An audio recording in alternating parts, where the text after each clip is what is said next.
como novo? Sim.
Bom dia.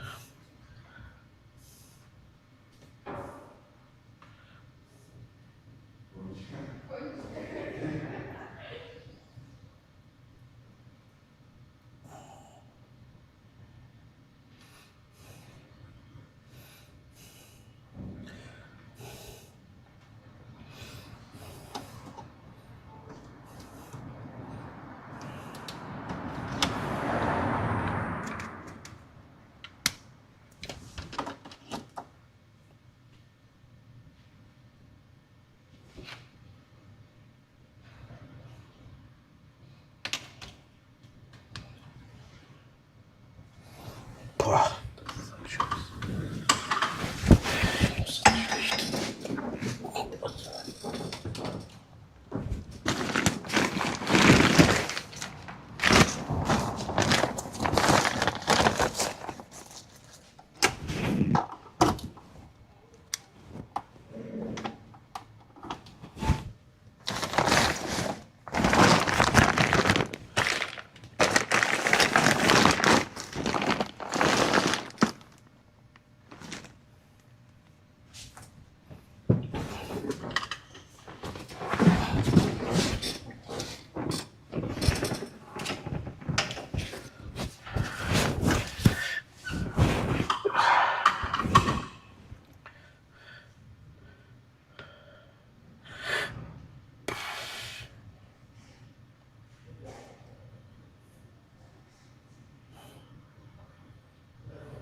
Não sei o que você quer. Atravessar a estrada, não sei.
Was ist denn das?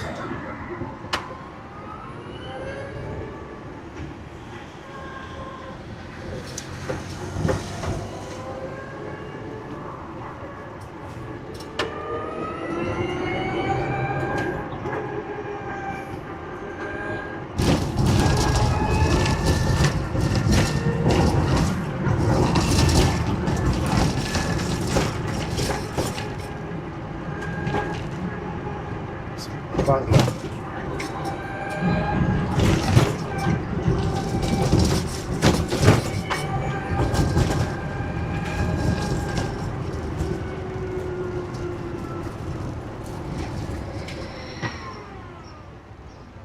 Pois é um Bangla outra vez.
fundo.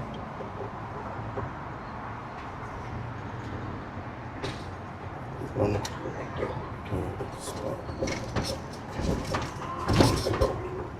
Ah.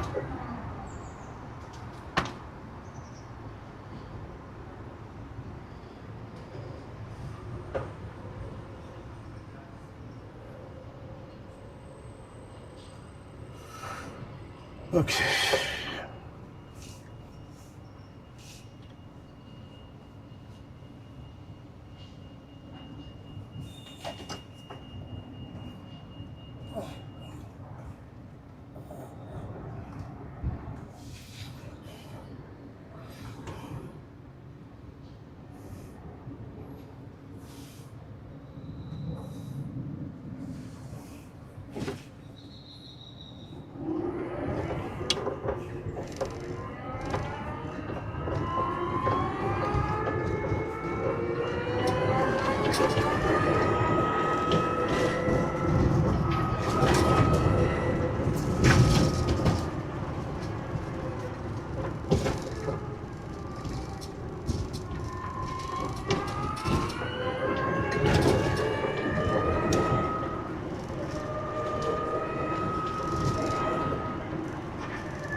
My massage was from 10 to 11:30, and I was like, oh, 11:30, he'll like have all that long customs line and get, and I'm like, yeah, I said, maybe he'll be there at 12:30, 1 o'clock, you know, and so I'm like in my massage, and I'm like laying there, and then I get up, and I'm like, okay, and I walked out, and the girl was like, no, she was a Japanese girl, she said, no, you'll have to have tea, and I was like, oh, okay. And she goes, no. And she goes, you have to. And so I go in there and I sit down and she leaves and I'm sitting there, I'm like chugging the tea so that actually was really good tea. I'm glad she made me do it.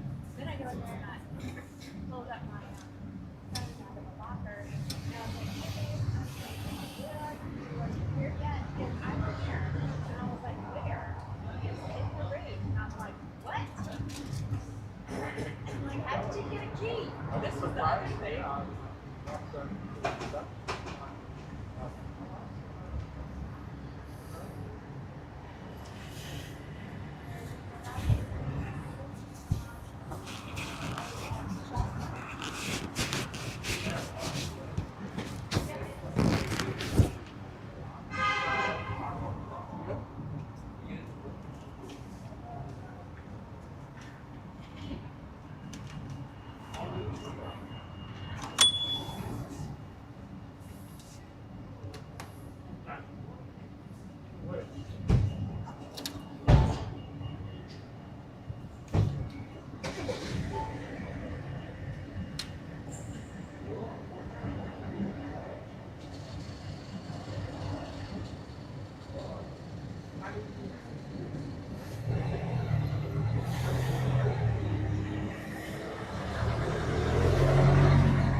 Now I need some housing books.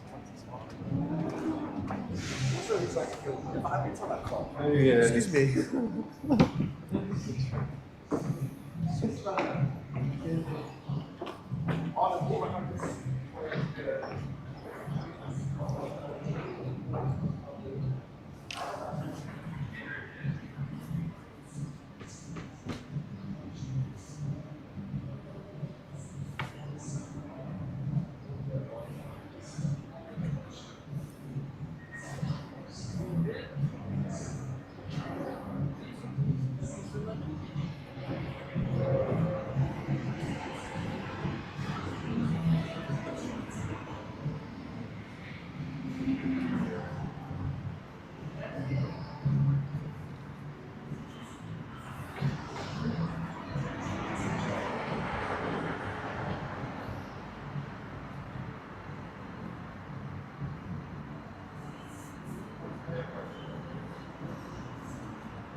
Okay. Well, I'll see you probably maybe after online.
Bom dia.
Are you hello?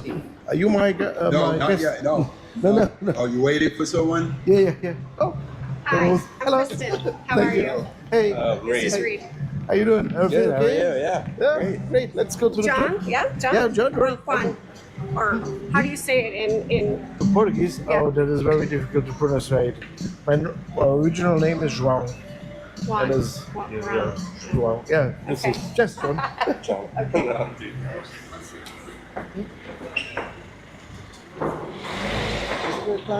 Christian, she said.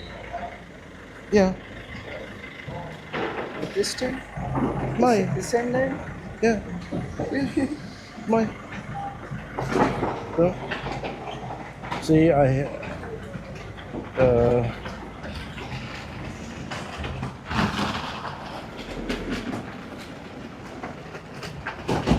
so you're Christian Conan, right? Yes. Right, you're right. So maybe looks like you have the same name. Did you book two times maybe? I don't think so. I don't So think you so. just cancel one. Then you can. Why does he say that? He have the same. He have also Conan there.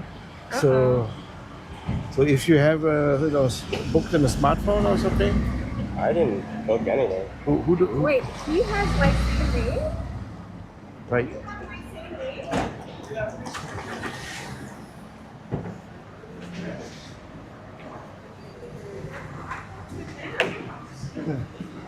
We are equal anyways. So I booked with him because I've been communicating with him. yeah. How did it get to you? It's go biotour.com. Yeah, I booked Viator with him. So I don't know really. I got this. something a problem with the app. Make a problem. Has this been charged? Yes, I think so. Yeah, it's been charged. Yeah. Okay, that's a problem. Yeah. In my case also. Where does it say it was charged? How much was it? I got 167. Oh no, this is a problem. In my was just 155. Okay, well, I've been communicating with Oh yeah, him. it's okay. It's okay. Yeah. Yeah, but I don't want to be charged. Okay, I'll talk to my boss. Then they'll sort it out. I don't know. Okay, Really. well, can you forward that to me? I'll take a screenshot. Yeah. And what booking is this reference? Booking reference number. Yeah. Okay, I don't understand.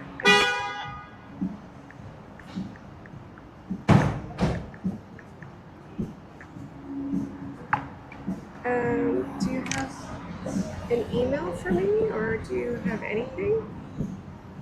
Yeah. We have just your phone number. It's very weird. And who are you with? Eco will Tuk-Tuk. This is our company.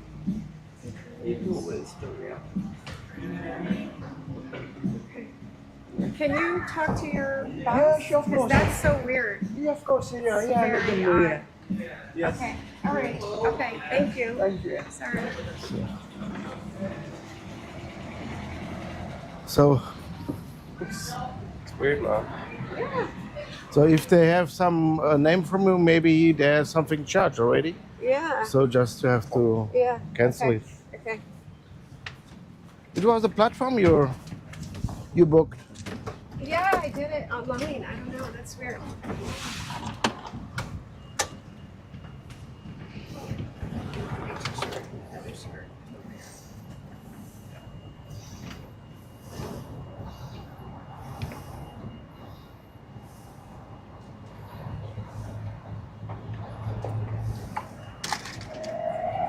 So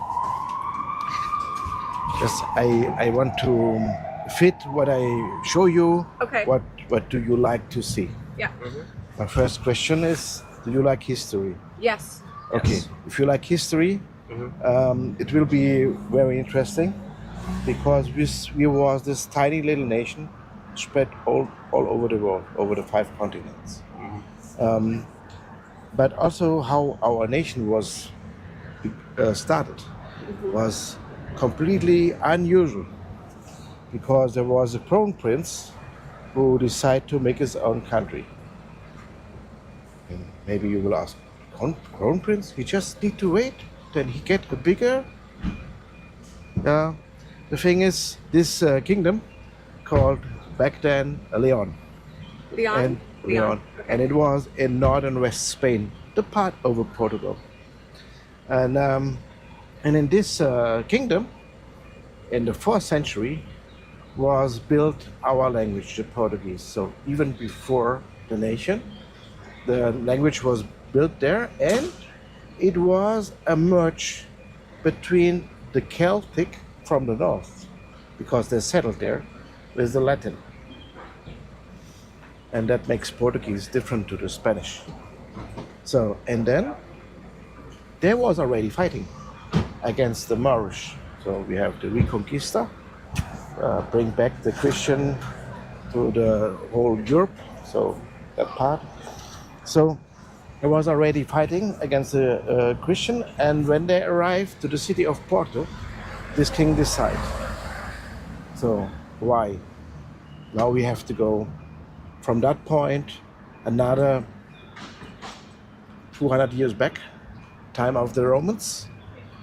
The Romans had fight the longest time against one tribe, about 200 years, against the Lusitanians. And there was located in between the big rivers on the Peninsula Iberian. One ends here on Lisbon, the Tejo, and the other ends Porto, is the Douro. So we don't really know where the Lusitanian came.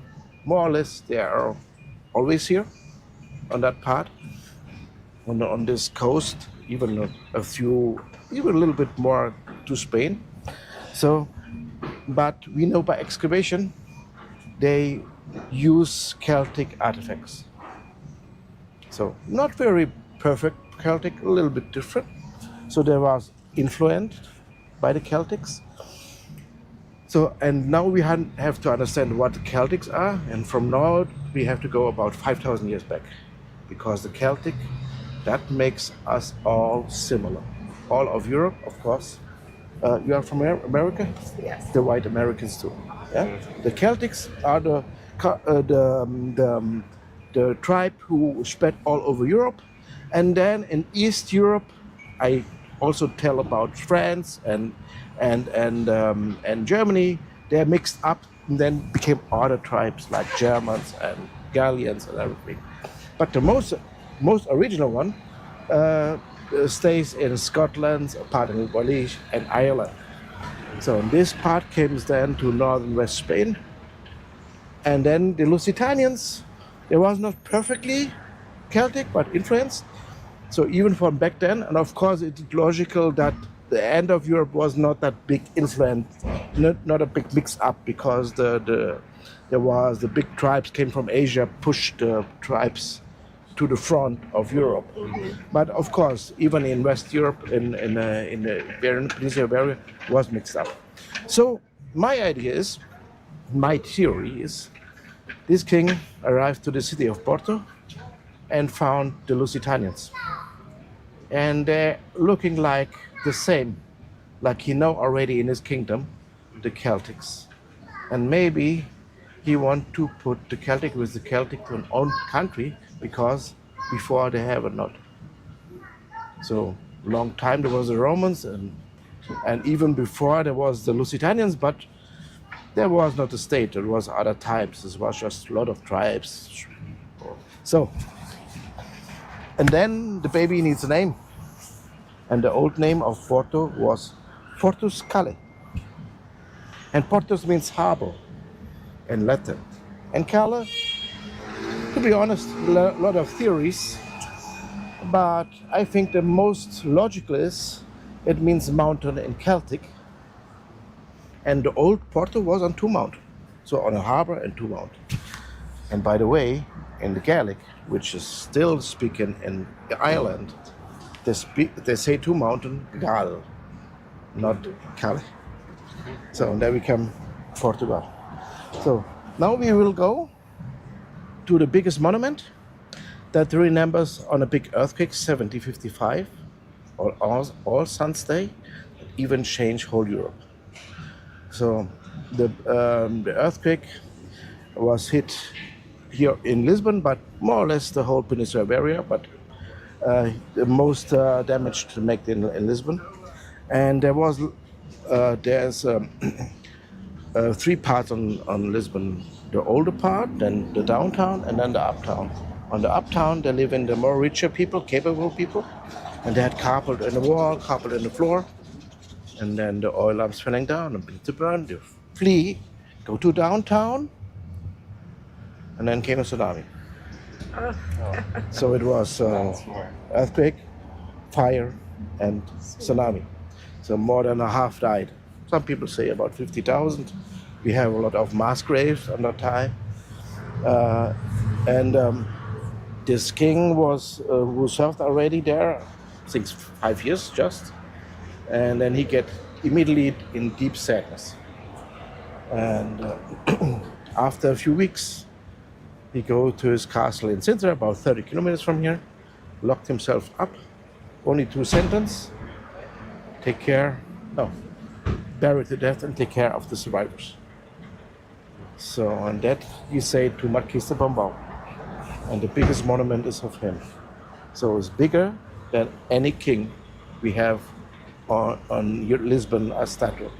So let's go wait, there. what was his name? Marquis de Pombal. And what did he do? He took care of the people, or what did he do? The city was rebuilt. completely destroyed. He started to rebuild, but this is not his lifetime. There was not enough to rebuild. It took longer. Right. And I can say we will go now around this monument, and then we go down to downtown. And downtown was hit by the earthquake and then the tsunami, so everything have to build complete new. Yeah. So What year was it? 1755? 1755 on All Saints' Day, the 1st November. So even as a holy day in Catholic. And the people all over Europe, they are written letters, and of course not all disappear, some. And they're written about Portugal, and I say, how it is possible that this nation who fight for Christianity to build his own, and then even spread it all over the world, get punished by God. Because it was the Renaissance that people began to think there was fundamentalist Christians. So there was not fit in the logical of this thinking. Right. And then also the time age changed from the Renaissance to the New Age. And then came the Napoleon Wars, the democratization of Europe, and even the founding of the United States, of course. Yeah? So the people begin to think completely different. So that is started here, but not only this one. Also the change from the Middle Ages to the Renaissance started also here. But we go because I want to show you everything. Yes, great. Thank you. You're welcome.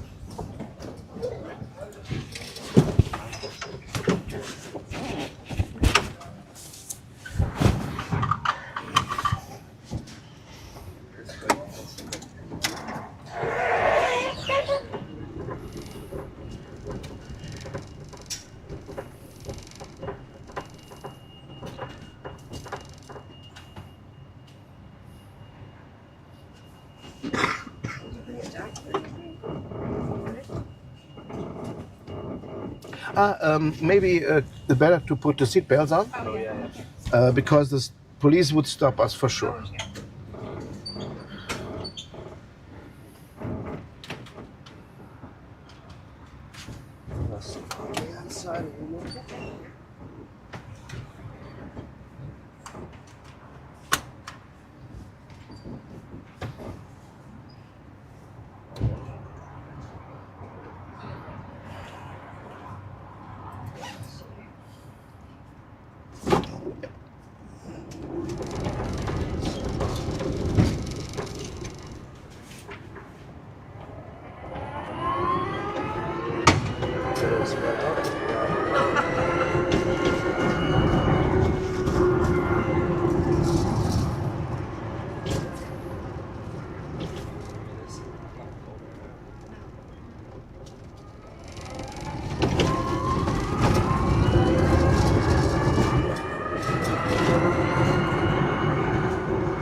So which part you came from?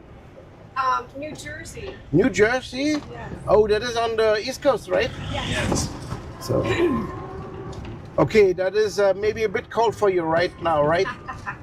It's nice. It's lovely. Yeah, normally we had a little higher temperatures, but right now it is like that. And it's okay. I'm enjoying it. Great.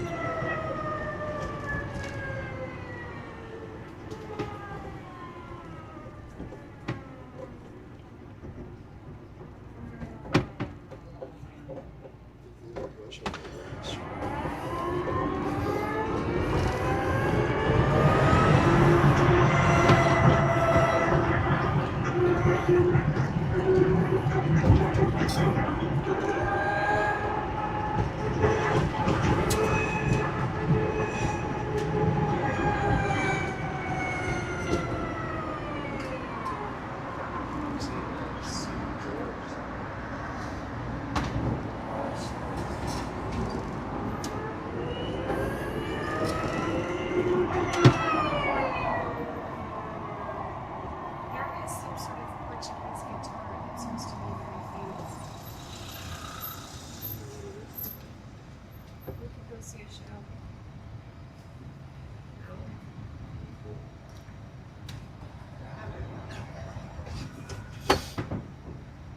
So I I said already that we also was part of the changing from the Middle Ages to the Renaissance. Yeah. So to understand what is the Middle Ages, the Middle Ages is the time where the Roman Empire disappeared. So fall in a lot of parts.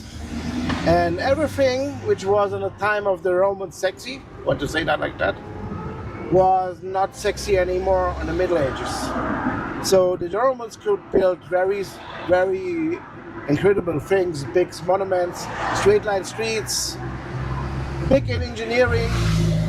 So, and then because the empire failed and somehow, the people just believe more on the beauty, on the arts, and so on.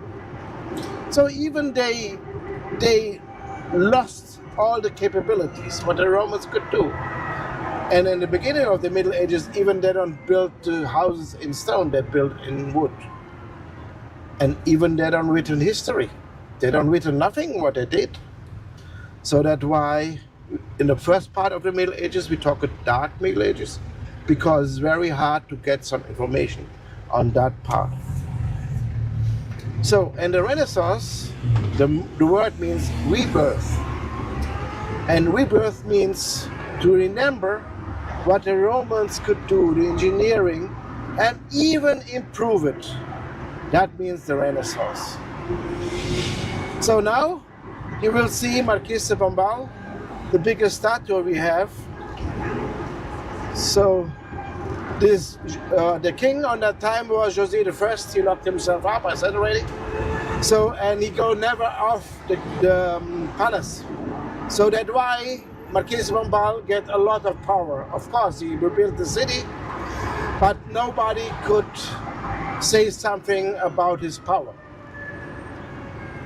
And you know, when you got a lot of power, maybe you have some stupid ideas and you make your the biggest monument of yourself. So, and that is what has happened.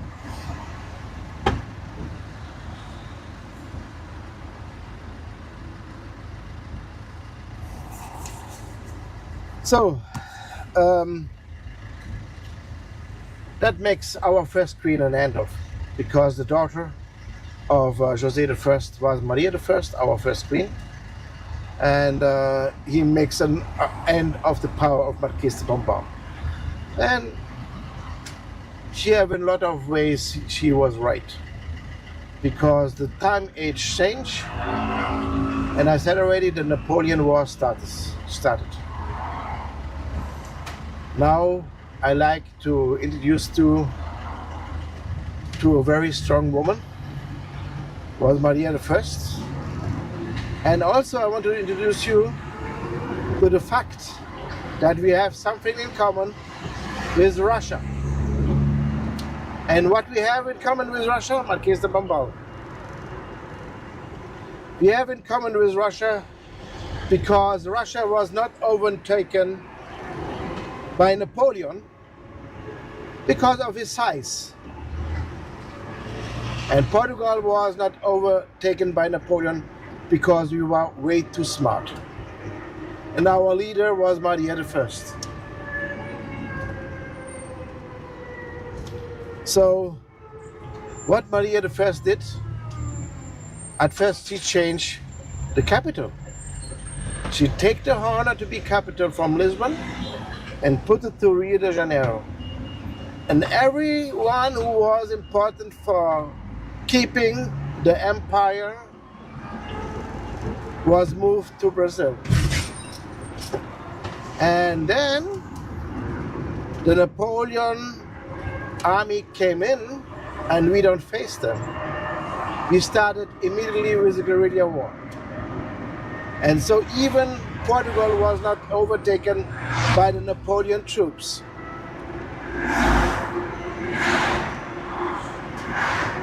Portugal was overtaken? Was not. Even not the European part.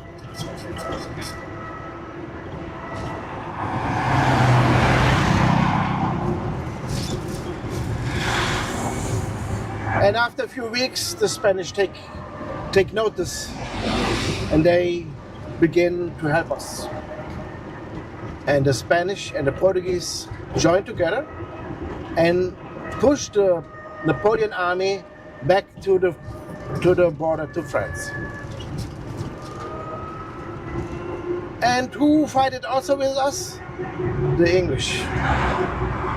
So before, why I say the English? We have a lot with England in common. One of the things what we did as Portuguese for the English is we joined the First World War. And the right, you see the monument of the First World War.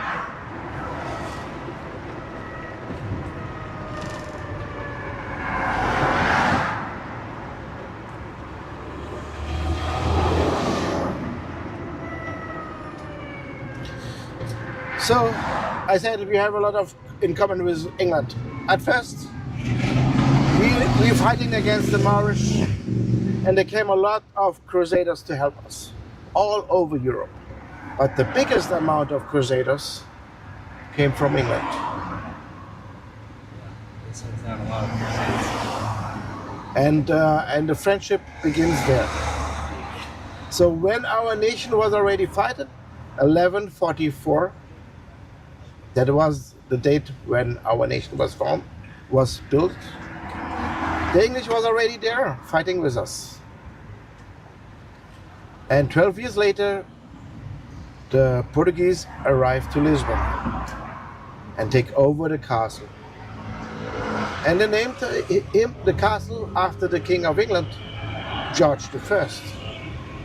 But not like a king, because our kings are honored by the word Dom. So, but castle is not Dom George, it's called São Jorge, the Holy George. So even he have not the holy title, he get us from us.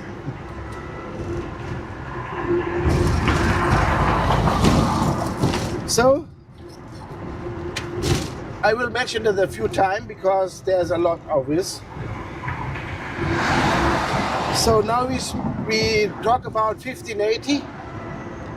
1580, the Spanish take power of Portugal. Not by war, they tried, but never by war. Only when our king have no chance, the kingdom fall to the Spanish.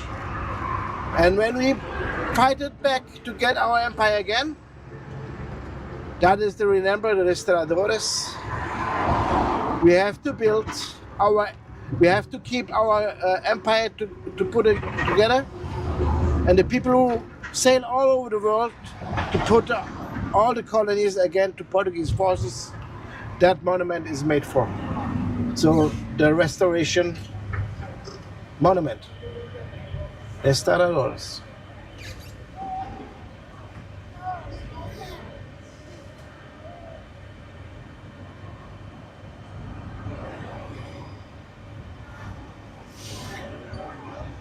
So that was 60 years and 3 Spanish kings, Philip I to Philip III. For the Spanish was the Philip II to Philip IV. And we will mention a few times also about this time.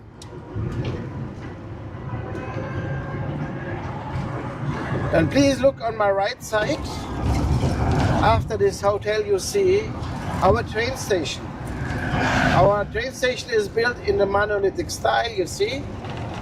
This style you found only here in Portugal. It's named after King Manuel I, who started to build the monastery of Geronimo. We will pass also there in this style. Of course, the train station is much younger. It's from the 19th, so it's neoclassic. But a little fun fact, the train stopped in the upper floor. Because behind is uptown.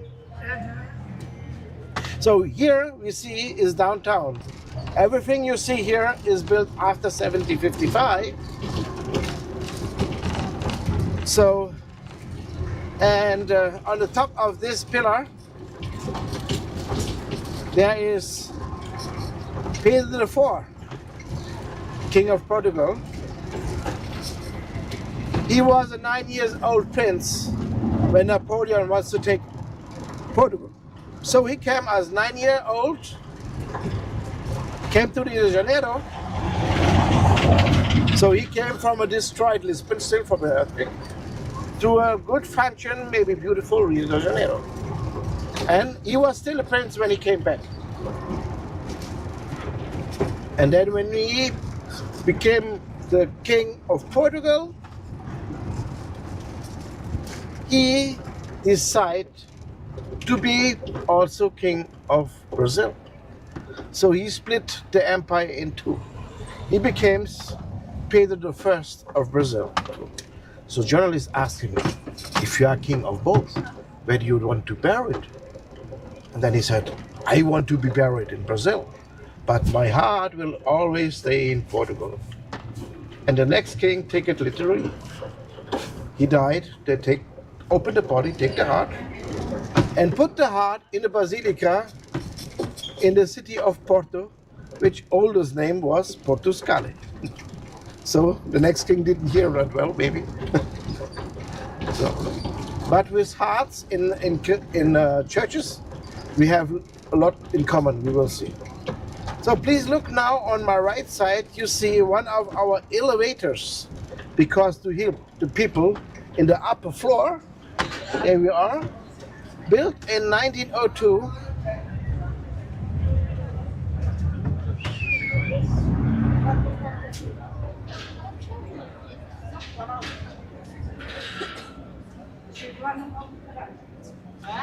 So, and behind this elevator is a bridge bringing you to uptown. So do they get out up top? Hmm? Do you get out? What? Like, what's the use of the elevator? The year? The use. Why? Do they get? Oh, is there a bridge in the back? Yeah, the back is a bridge bringing you to uptown. Okay. They helps you to bring you to uptown. Okay. So, in the beginning, in the beginning, it was even powered by a water tank. Yeah. So the cabin was linked to a water tank, and when the cabin was down, the water tank was up, and then they fill with water, get heavy, and push the cabin up. Okay. Right now it's electric because with water take a long time, and a lot of tourists wants to go up. So that is much faster than like that way. So that was for people living up top? Yes. And it is the only one who is a lift, who's straight off. The other looks like a peninsula, like a drum. Yeah. And this is also the oldest one. So 1902. Still in the time of the kings.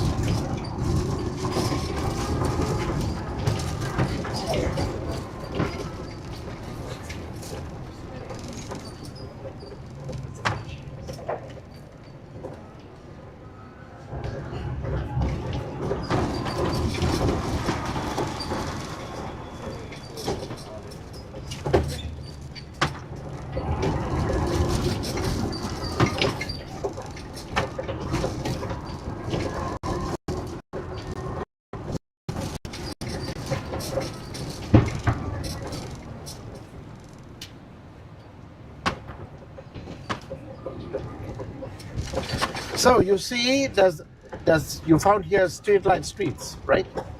And when you see the buildings, they look the same size, and also the windows have the same distance. Yes, maybe this building is an exception, but most of them are built on the same time in a fast manner. So it looks like the old New York.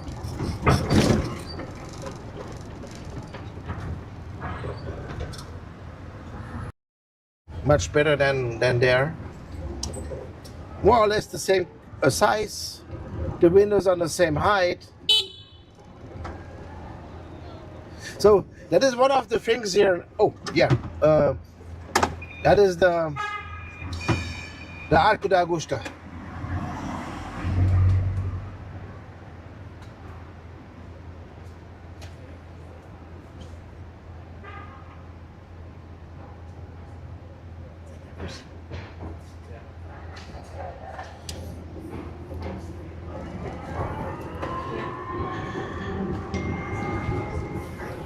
So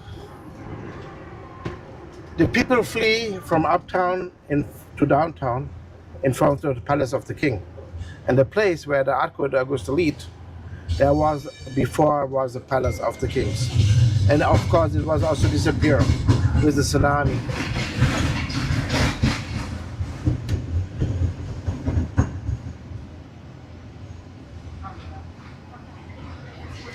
So the next one is important when you came back to the States and you found you come original from Lisbon.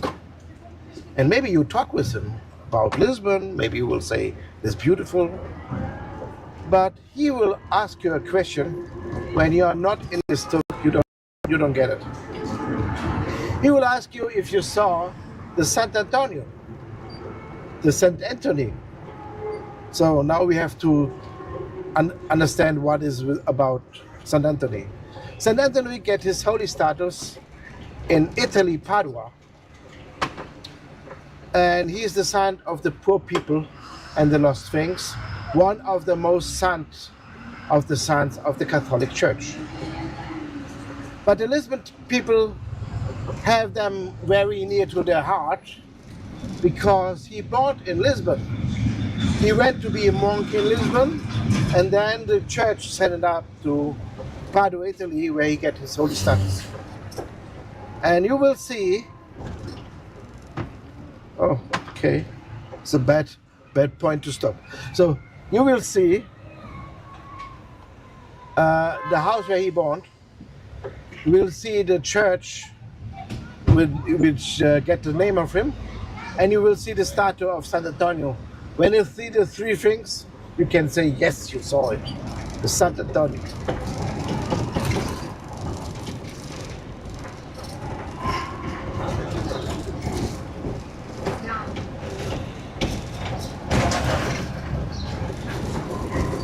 So please, look on the left side. The house which is covered with flowers is the house where he born. And the black statue is the Sant Antonio statue. And the white church is the Sant Antonio Church.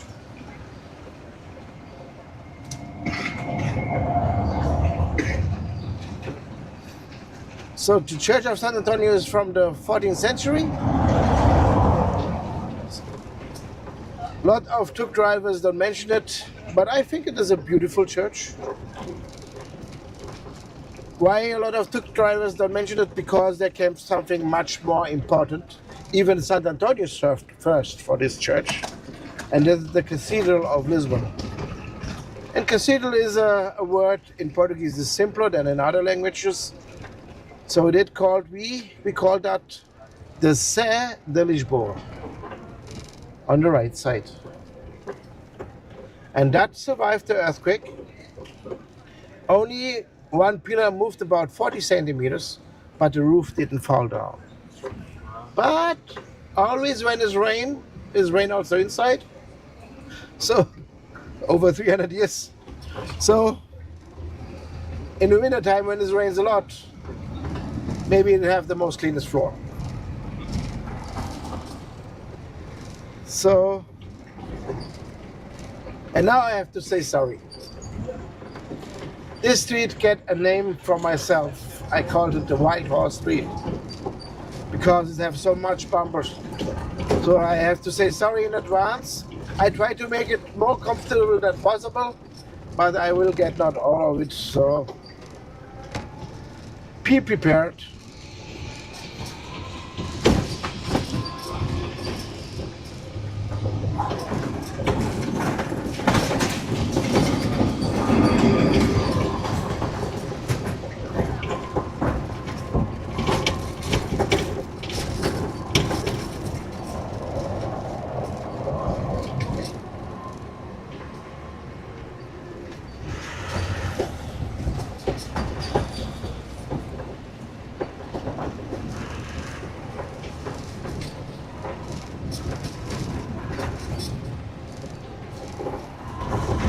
So you already feel that Lisbon have a lot of hills, and because we have a lot of hills, we have also a lot of miradores. Miradores are viewpoints or view platforms with always with a nice view to something, and also always with you can chill, so you can see it, you can take a coffee or something like that.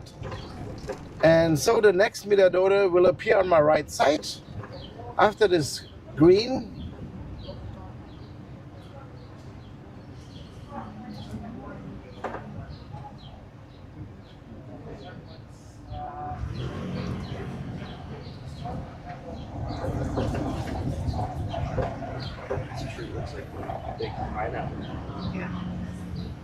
So on the left, and this mirador called Santa Lucia, and it have a very nice view to the harbor and to the cruise liner, of course. So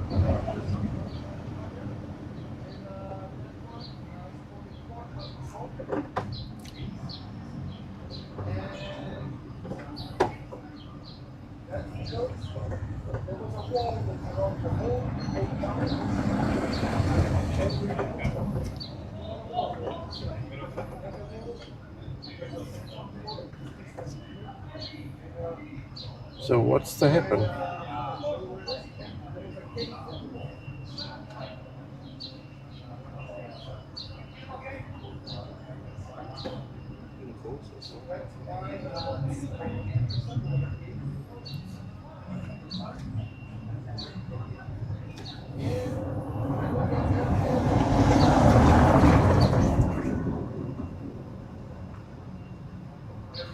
So there's a tram 28, which is supposed to be the city.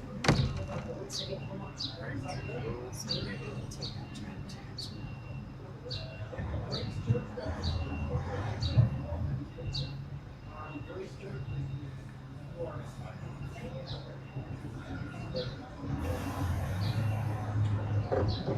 So now you see Mirador Santa Lucia on my right.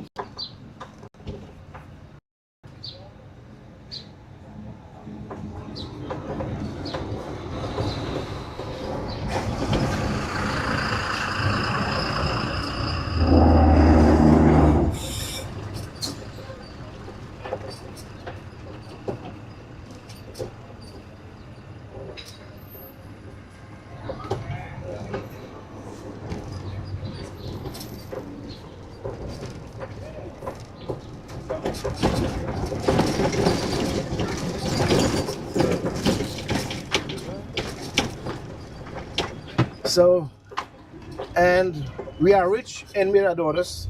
The next one is just here. This one called Porta do Sol, which is very poetical, I think. The doors to the sun.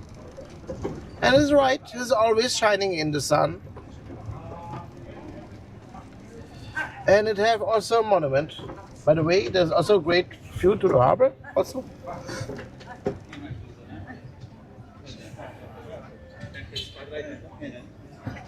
And you see a statue, and the statue is from São Vicente.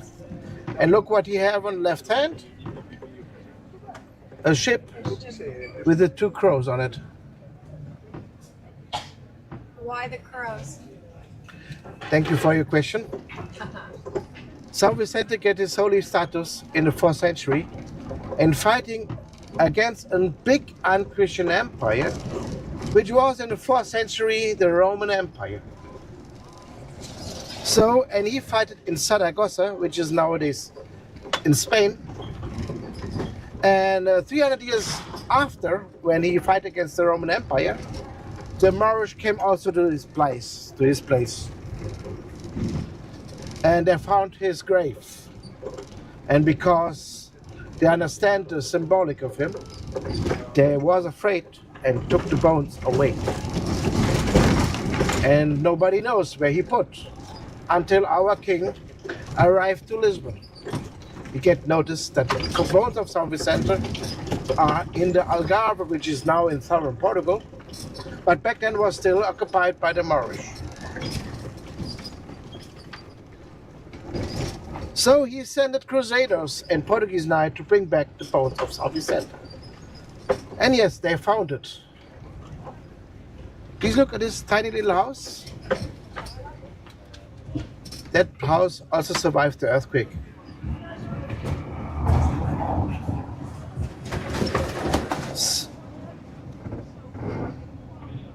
And then our city invited a lot of modern artists to make some places like they want. And here on the left you see a mosaic of a woman's face. There. Maybe you can see it from here better. Wait.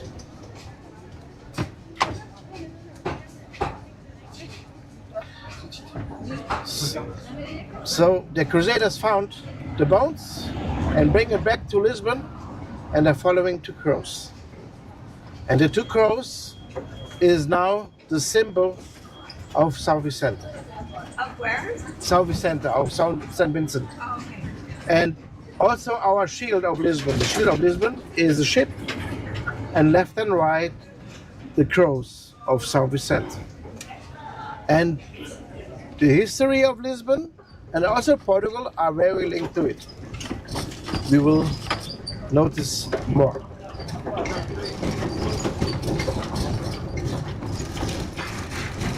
So this mosaic of this woman's face, so we don't know really where she was, but we know that the artist often mentioned something about Portugal and Lisbon. And that's why we believe it is Amália Rodrigues, our most famous fado singer. We call them fadistas. Yeah, fado is our folk music. Yeah. It's like a singing philosophy.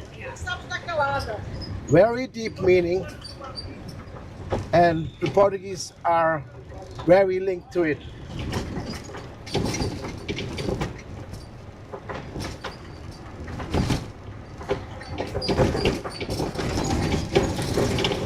So the horse street will end, and now start the massage street.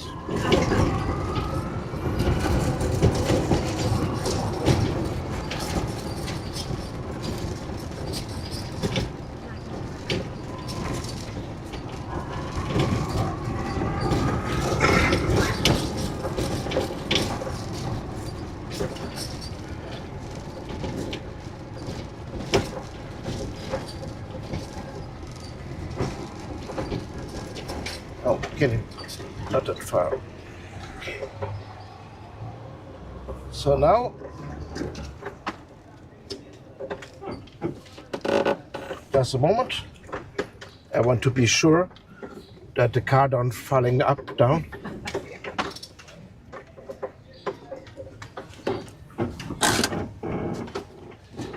Okay, looks good. So I want to show you something.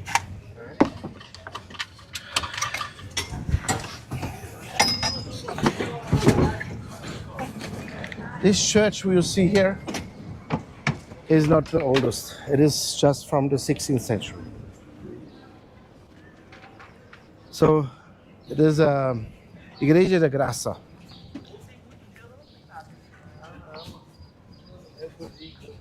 The Church of Grace. But it is linked to a convent. And the convent is the convent of Christ. You never heard of I think, because this is completely linked to Portugal. But the heritage of it, maybe you heard of. The Templar Knights. Well, nights. The Templar Knights was a protector of the holy sites, even in the Middle East, after the first Crusaders. So, and you also Middle East, also in Europe, and also the roots for the pilgrim to that. And it was the only one who get the allowedness to lend money. In the Middle Ages, was forbidden make bank businesses. But they have the exception. Why? Because some pilgrims get rubbish, some get problems with money, and they could give money.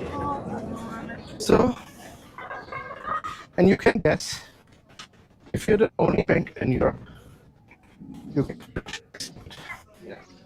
and that also of and king.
You have one thing, and then it has the streets, the avenue, vehicles,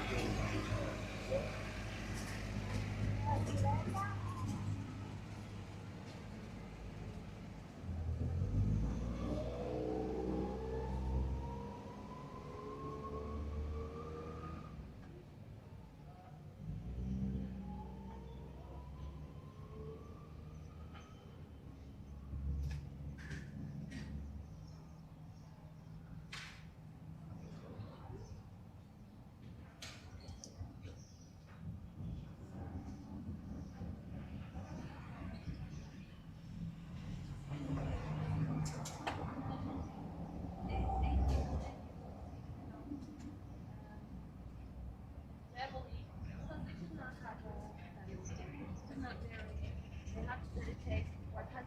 They make like promise. They have to dedicate 100% to.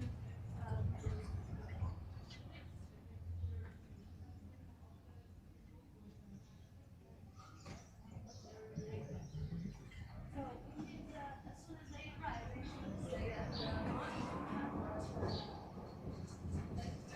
What happens is it might be.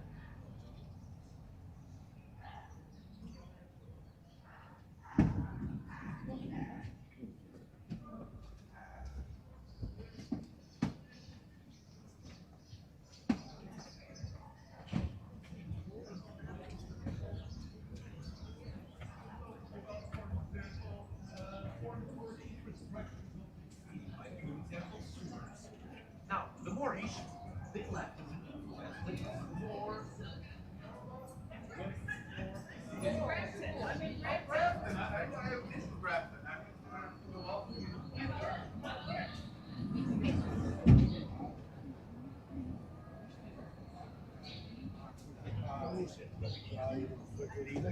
Da época realmente, eu sou aquela foto do ano passado, eu apanhei a ver, eu apanhei Menos 20 dias, então aqui tinha ali 4 para comer, mas uns 2 ou 3 eram grandes, magrinhos.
Yes, Mom.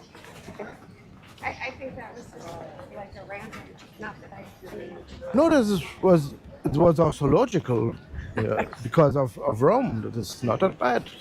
But Rome is not the oldest city in Europe. no. Not even the second, because it's Lisbon. Lisbon's the second one. Rome was founded by the sayings, even not proved, on the year 750 BC. Okay. The oldest city in Europe is Athens. Athens. Athens, yeah. Of course, that was founded by the gods. No. One of them, yeah. Who's founded that one? There's some enormous ships in the harbor. Yeah. Yeah, that is also what the Phoenician loved. Yeah. The Phoenician was sailors already. Capital city was located where Lebanon was, Oh yeah. where Lebanon is. Mm-hmm. And they were spread all over the coastlines in the Mediterranean, but also here in the Atlantic.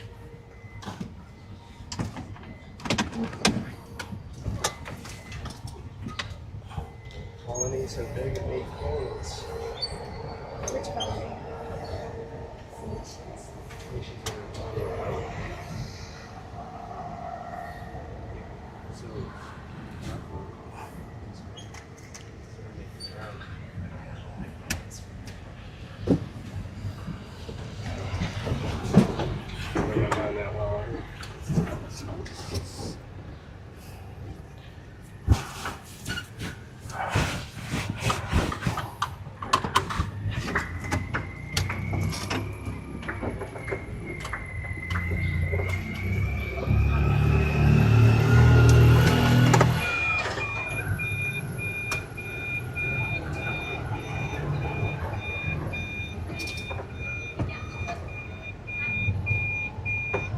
Hear about that tree? Right this side.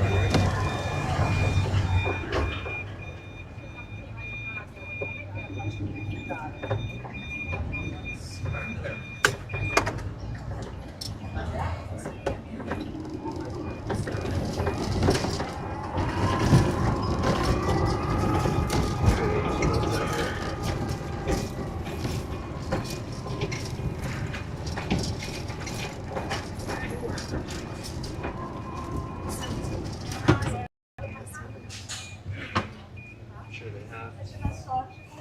It sounds like the earthquake in 1755 was really bad.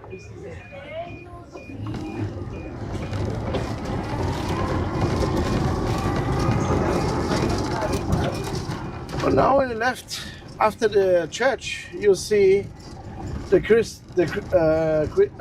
Convent of Christ in the front side, and it looks like a little castle because I was fighting monks.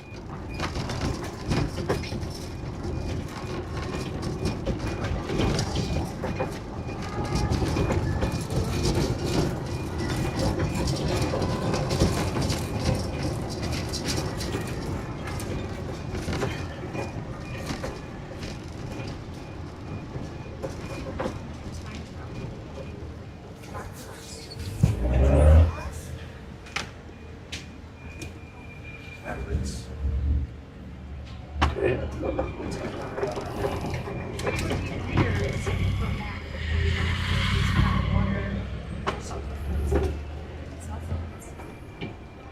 think you get used to it, huh?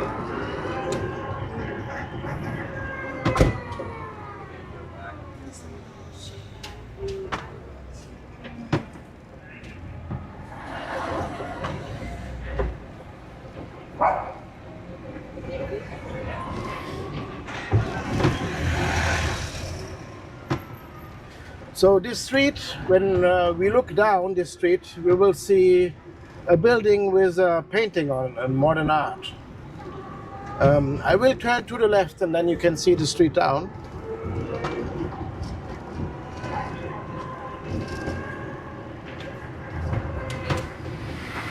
And now I will turn. The painting is already in my front. Please, there. There. You see it? Yep. It's a woman with a gun in hand, and in the gun, a carnation flower, right? Okay. That is related to our evolution against our dictator. We had the revolution in the year 1974, and it was the day 25 of April.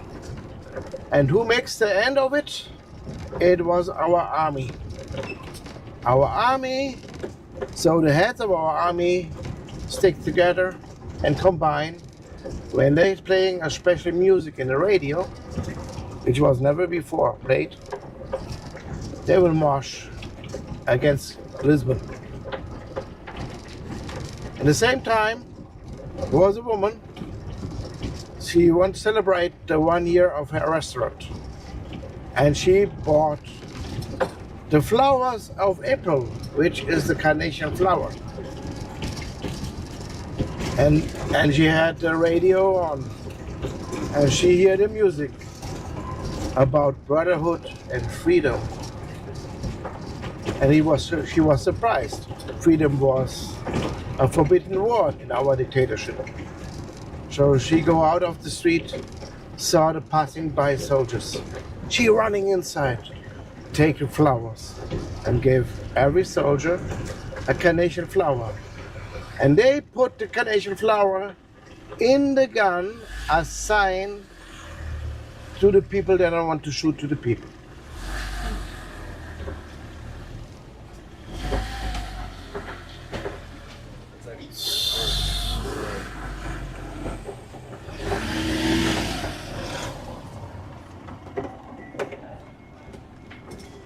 Okay. Okay, there is one.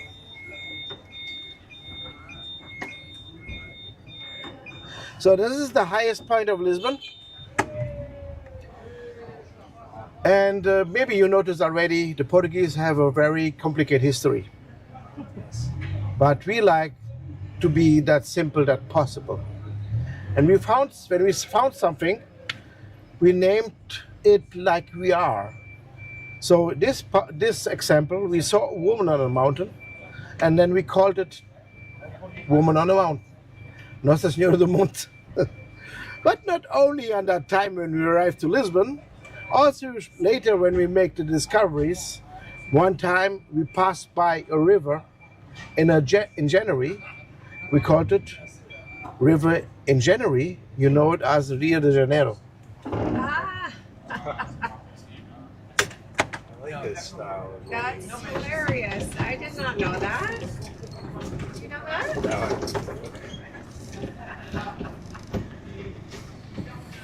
The Brazilians are for that still angry with that. How you can name it? It's so simple. Some years ago, there was a Because we are. on sparkling wines and champagnes, and the experts they choose a 10-euro sparkling wine from Portugal instead of a 70-euro champagne. So even on quality, it's very good. Okay. Bueno, oramos. La chose que j'ai plus orgulho pour Portugal, c'est que c'est très efficace. Et dans une ville de cosmopolitan, So. il faut faire attention avec So we talked about wait, what woman was here? What is this called? Nossa Senhora do Monte, our woman on the mountain. Okay. Was there a woman ever on this mountain? We guess, Yeah. but we have also a statue there. Oh, okay. But this statue is not related on that place, not Okay. even on the woman which was sown. That is related on the heart of the Madam of Fatima. Okay. You heard about Fatima? Don't worry, don't worry. So I think if you are not Catholic, it is common that you don't know. That was the last holy miracle of the Christian world, Okay. and it was happened in the city of Fatima here in Portugal, Okay. and it was in the dictatorship, and there was three little childs, two women, two girls, and one boy, which saw a woman, a white woman, appear. Okay. And this woman told 3 secrets. So, and they say to the people that saw the woman, and the people begin to ask for proof. And they passed by again, and this woman said, they have to come on that day. Then I will give the proof. Coming up. They came, so they said, come from all over Portugal came the people to see if something is true. And even the military police, the people. So and they're standing there,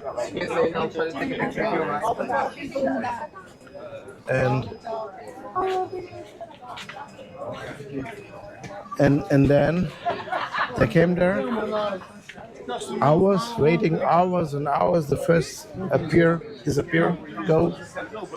But then they're seeing to the sun.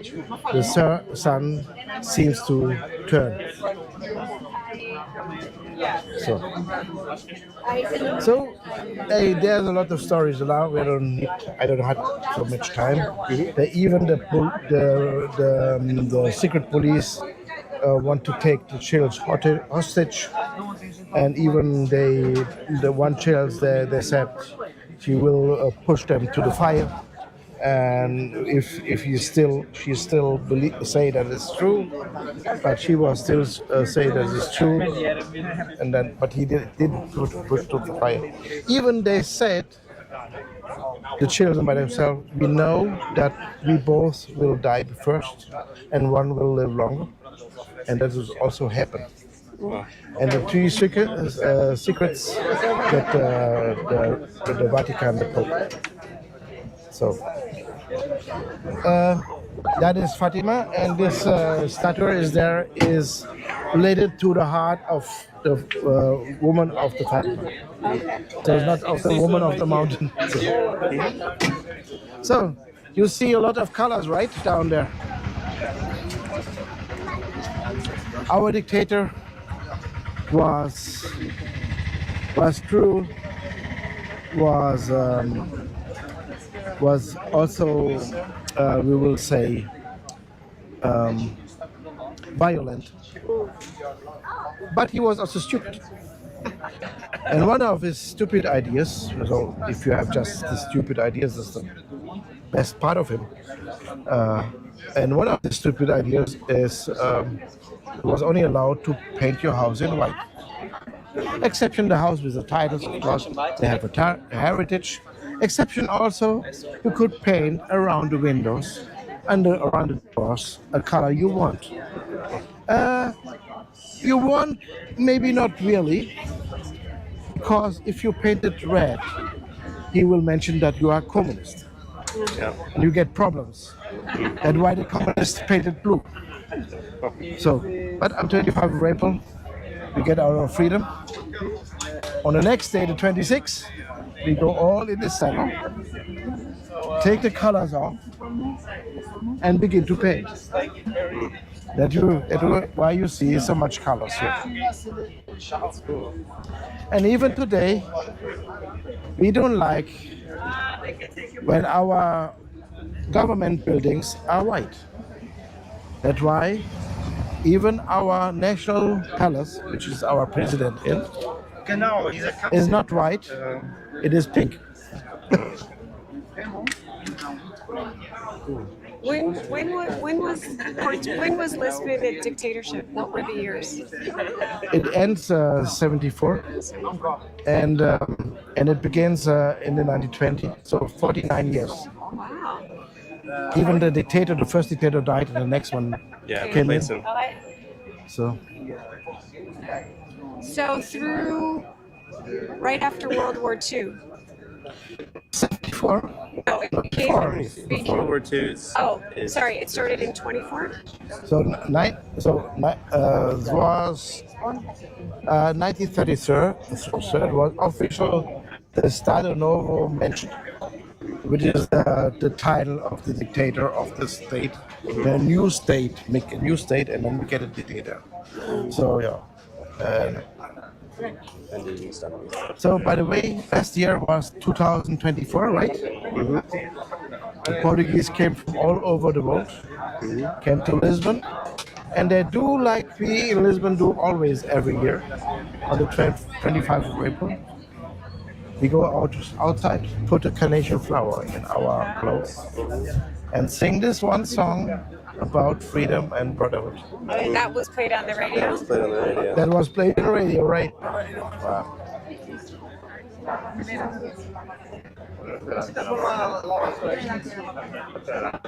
Is that considered a national anthem then? Do you consider that a national anthem?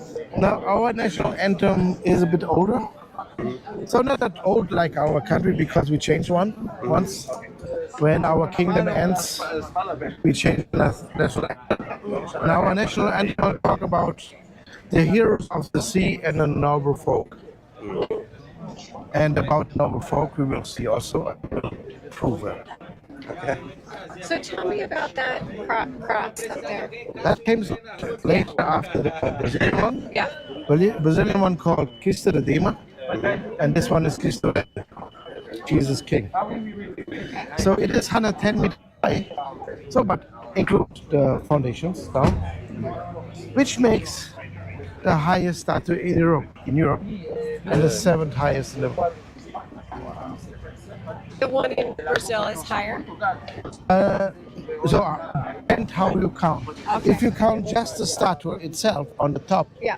then this one is 2 meters small. Okay. But if you talk about the whole building, Yeah. then it's not by far bigger. Because This is by far bigger. yeah, if you also because the Cristo Redeemer have a small, Okay. but he's a Right. was a little mountain. Right. So it depends how you How you count. How you count. That So makes sense. Wow, so this one's like really enormous.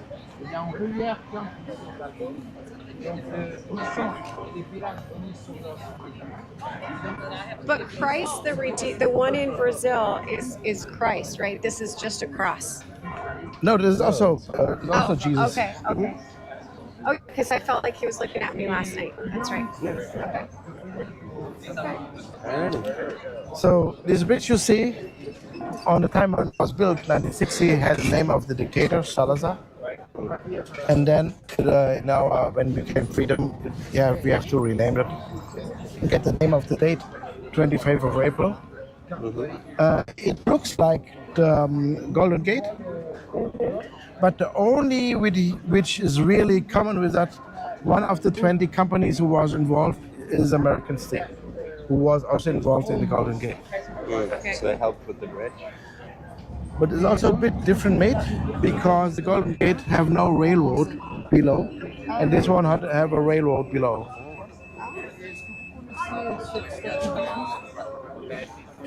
And maybe it looks also more or less the same because it's the same purpose.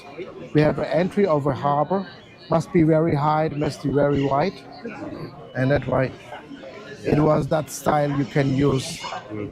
That makes sense.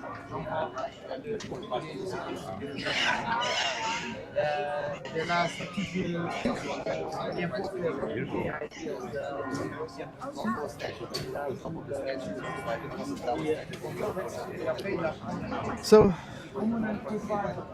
you see this little church? Yeah. That was the only mosque who survived the attacks of the Crusaders.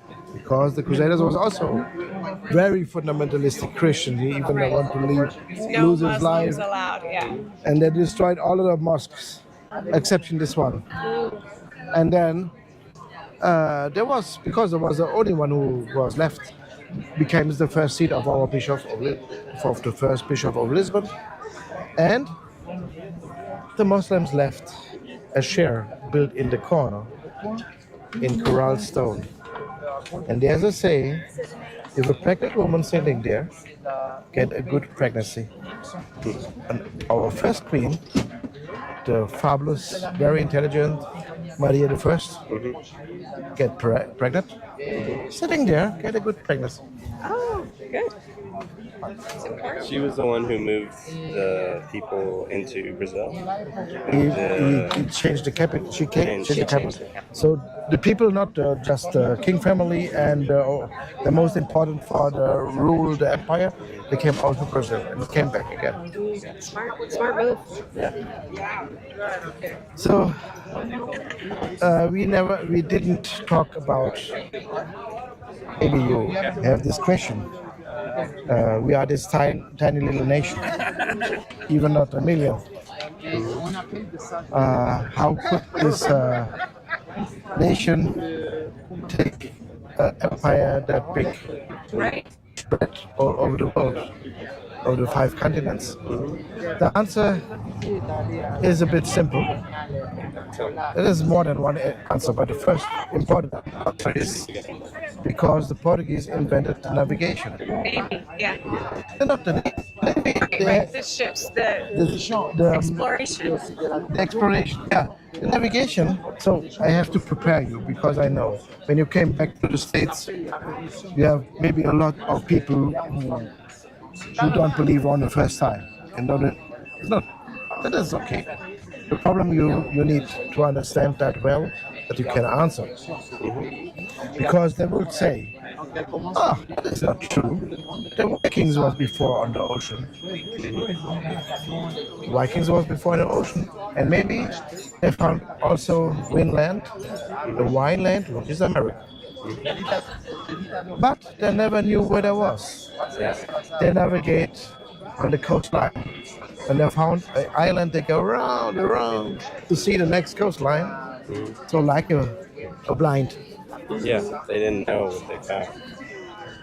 But the Portuguese could paint maps. But when you say that, they will say, it's about maps. The Romans could make maps. And that is true, the Romans made maps. But they could not navigate. The maps looking like railroad station maps. Straight line street, and on it points. Because the Romans navigate along the rivers, along the coastlines, and when they go land inward, they have to build that fastest possible streets.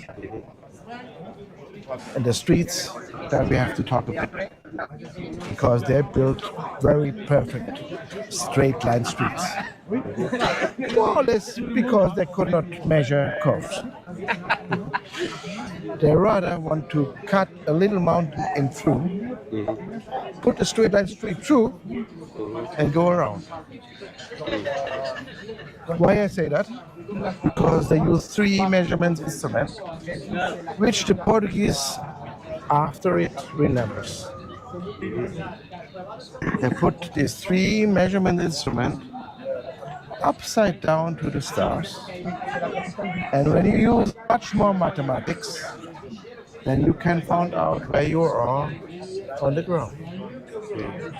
Coordinates. So the first who paint maps was the Portuguese, and 70% of the coastline of the world, not 17, 17 was first painted by the Portuguese. So nowadays, even one of the ship is always the navigator, which is the second or the third in the ship. So he sometimes helped the captains.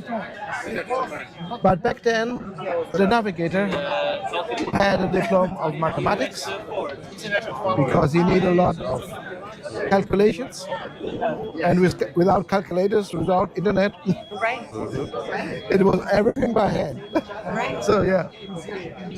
So then they worked the whole day and calculate in his room. So and back then, so it was more complicated then. So let's go to São Vicente. No? São Vicente, you remember already? Still? That was the guy which fight against the Roman Empire. The city where I work. In Saragossa, Spain. And this and the Moorish take the bones away, which we bring back. Oh yes, yes.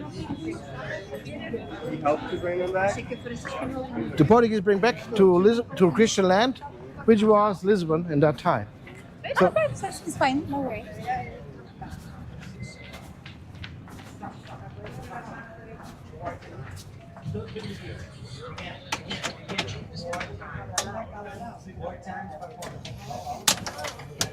Do you think if we go someplace next, there would be a bathroom?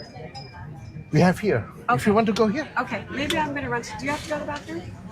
No, but Okay. yeah. I might just go. Let's go. Okay. Okay. Yeah, it's better Is that to me. okay? Sorry. Yeah. No problem. No problem. Sure. Let's go there.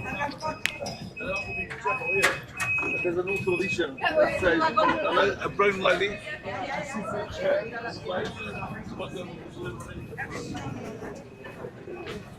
I like the city.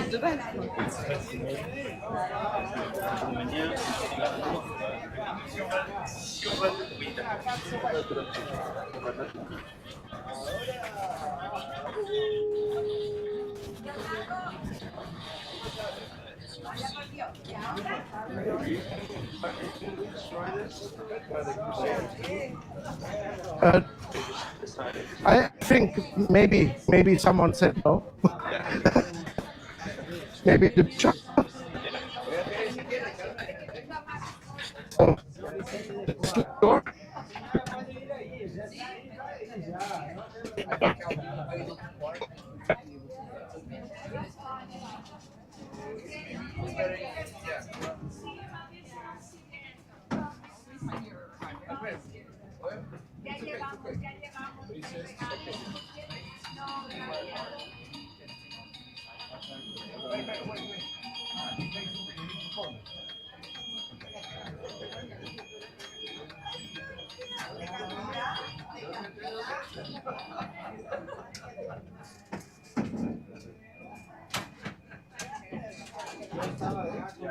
From one side, the other. Custom Alfama.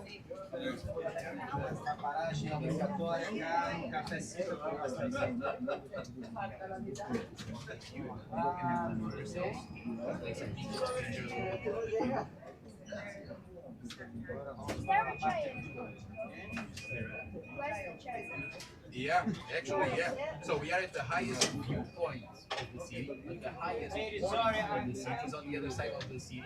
It's on the east.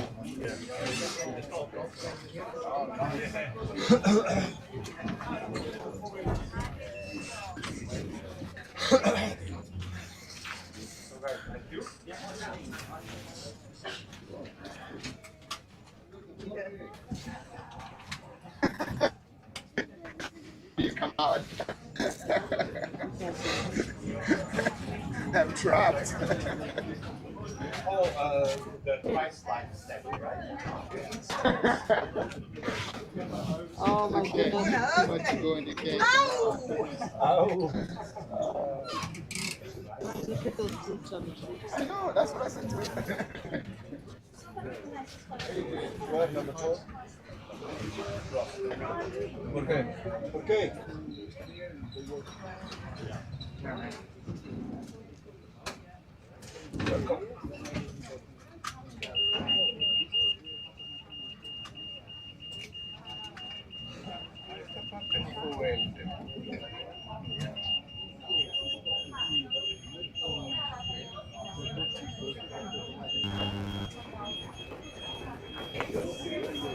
Yeah, you get it right. Perfect. Oh, that's fast.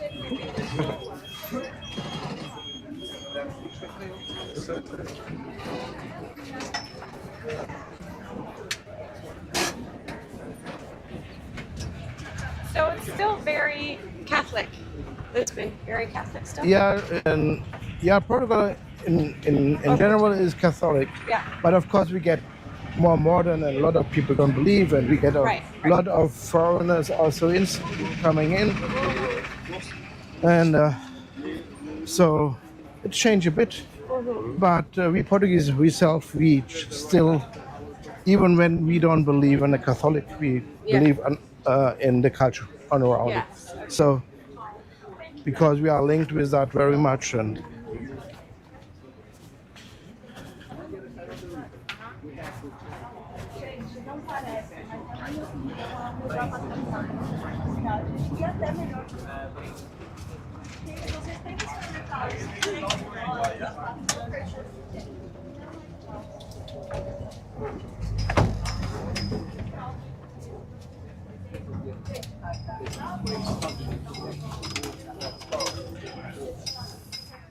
So, St. Vincent. St. Vincent. So the bones bring him back and are following two crows, right? Right. And somewhere we have to put. And that's why we built a church. And it's also important church, also built on a battlefield of the Crusaders. And the people who fight there was the Germans and the Flemish. Flemish became later the Netherlands and northern Belgium. Now comes a little fun fact. Flemish in Portuguese are called flamingos. So, and now you can guess, it is a very important church. And it is built like a cathedral, even if it's just a church. Because you can have just one cathedral in a city, because also the seat of the bishop. You have just one. And even looks a bit beautiful, because the people who died below fighting for Christianity have to honor that well, that the people who fight it down below the cathedral, so before the cathedral, before the church. And that's why they make the churches, this church like a cathedral, which one of them is more than one door. But even they are more symbolic. You can guess, our kings fighting for Christianity at first, even when we built our nation. And then they spread the Christianity all over the world. So they always fought, they're fighting like St. Vincent. St. Vincent fight against the Roman Empire for Christianity. And that's why every time when a king died, they open their body, take the heart of it, put it in a jar, put it in a room where the bones of St. Vincent are. Down below is sarcophagus, down below the floor. So not over or not the same side, below of the level of the sarcophagus of St. Vincent. Put it there The heart. in the floor, the heart of the kings, all of them. Exception one, Pedro IV, who wants to have in Portugal, who split the empire in two. He get it in a basilica in Porto. Okay, right. Maybe The remember. original. The heart. Yeah. Yeah, because he split. Yeah, you know, because the journalist asked him where he want to be buried, and he said in Brazil and in Portugal, and then maybe he thought he came to St. Vicente like the others, but the next king didn't like that he split the empire. Even the next king was also part of both, but they didn't like to have that. So Brazil get his independence only by the decision by them, without war or something. And he was a little child. He came from a destroyed Lisbon and came to a good function Rio de Janeiro. That is maybe the idea of why he have this idea. So yeah, let's go see the St. Vicente.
play any role in World War II? Yes. How involved were they? So at first, in the First World War, the Second World War, we had a fascist dictator like Hitler. So, but we have the old alliance with England, and England asked for help again, and we gave the Air Force American to the Azores Island, and that's why the supply route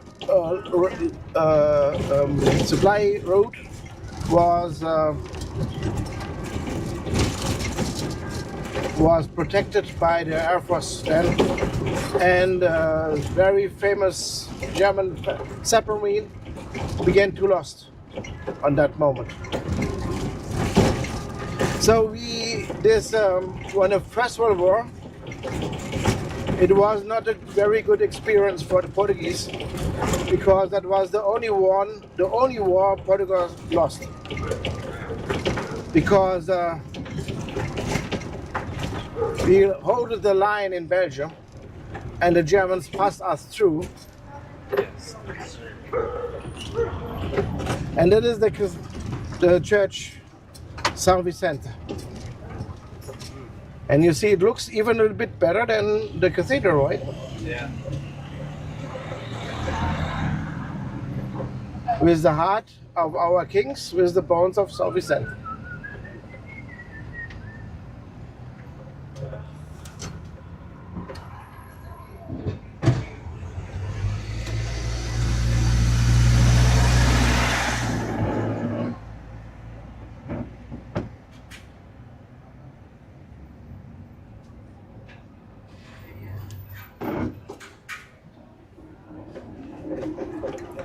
So now you know where the hearts of our kings are.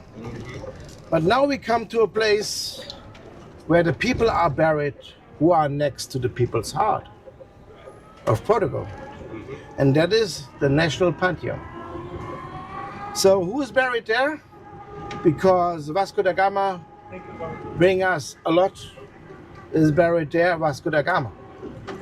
But not only, also there, because we take the fado music so seriously, and is also next to our heart, our famous fadista, Amalia Rodriguez, I mentioned already, is also buried there. She died 1999. So, and only after 2 years the government get permission from the family to bring the body to the National Pantheon.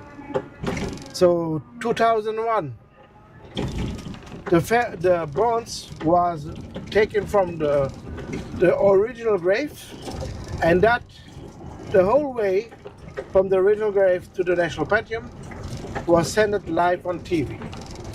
So it is a big thing if someone gets buried here.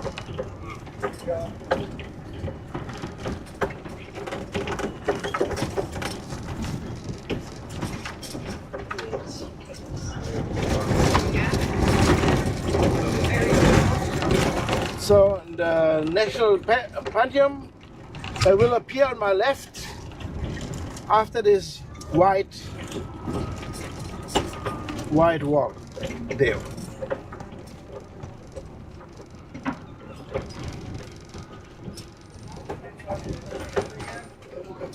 So, and of course Fado and the Discoverers are not the only one who are next to our heart. We have also something we like very much, and maybe you know who is the most famous Portuguese right now? Fun fact. I don't know. The famous soccer player, Cristiano Ronaldo. Also, soccer is next to our heart. But there's another famous soccer player called Eusebio, which was born in Mozambique, but back then Mozambique was part of Portugal. And he played for the national team, played very well. Some people say that even he played better than Ronaldo, and he get buried here. Wait, Mozambique was part of Portugal? Yes, Mozambique, Angola, Brazil, Guinea-Bissau, Dio, Damao, Goa, Timor, and Macau. And even much more, that is only the last who left it to the last. Yes. The other, we was just a few times, we was also in Saudi Arabia, we have some cities. So even the Doha in Oman we had. Wow. Oh, Yeah, it really was like you guys owned the world. It was so many cities were Portuguese, right? right. And even, at least we was in the Philippines, we were in a lot of places. So now comes a little fun fact about it. It took 400 years to build.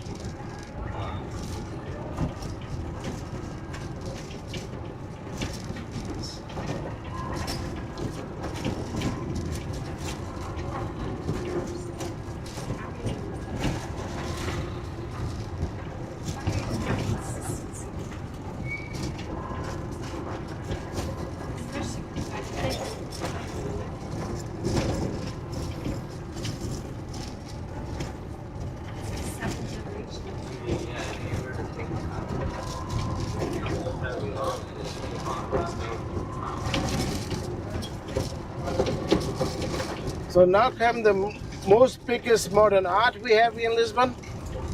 On the left, you see this big painting, right? Painted titles. And so journalists asked the artist, what is about? And he said, the feelings about Lisbon when he was here. And I guess he was drunk. Because he put some Paris inside. Yeah, he did put some Paris inside. So, and another hint why he get maybe drunk, just we go here around and then you will see it. So he makes some miscalculation with the colors.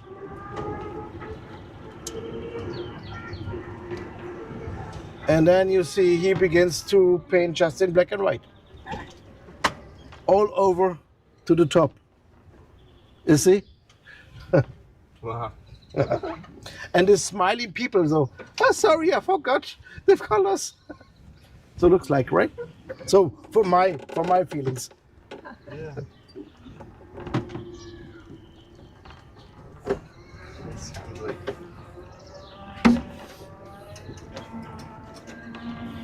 So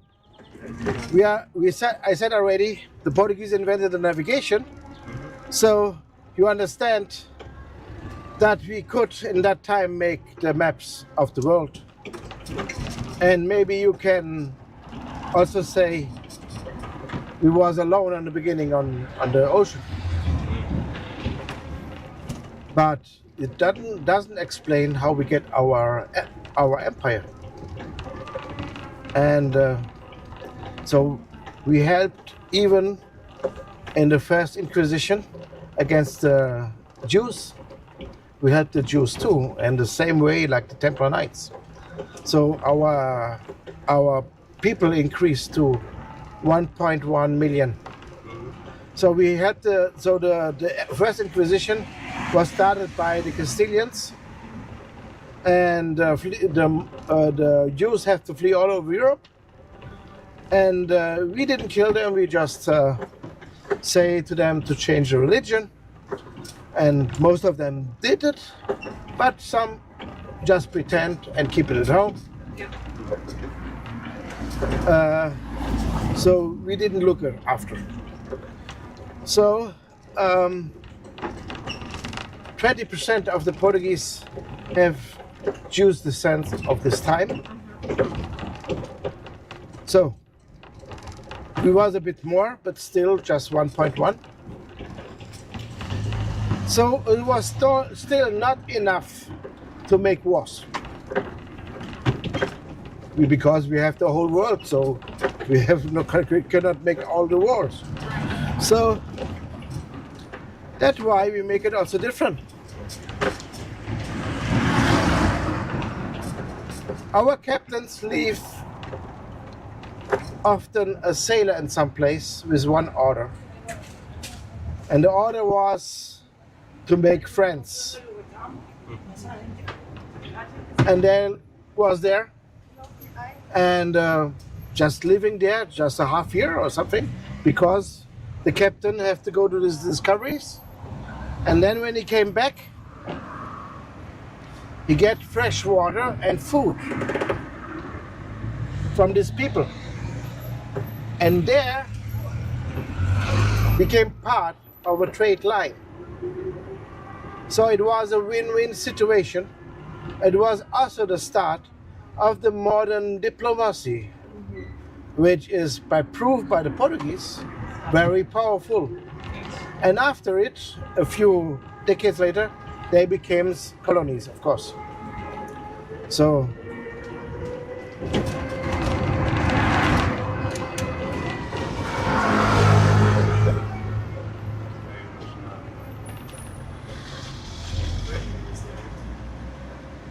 So you will see another modern art on the left.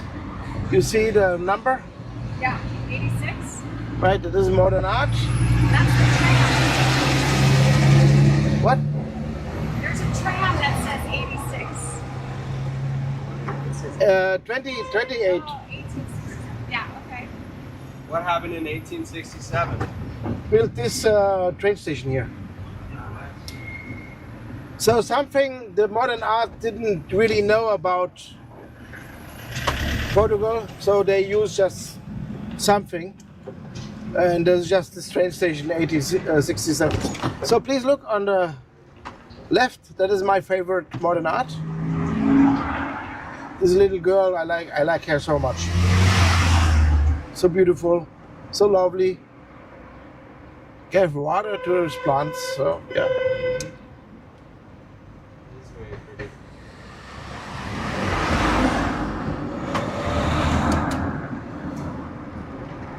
So, and the next modern art is there.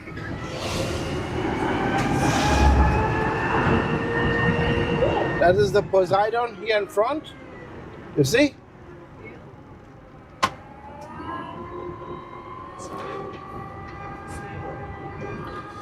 So, now you know how we make our colonies. Now how we started. But maybe there's still one question. When you're so tiny and the other wants to have your places, how you can keep it.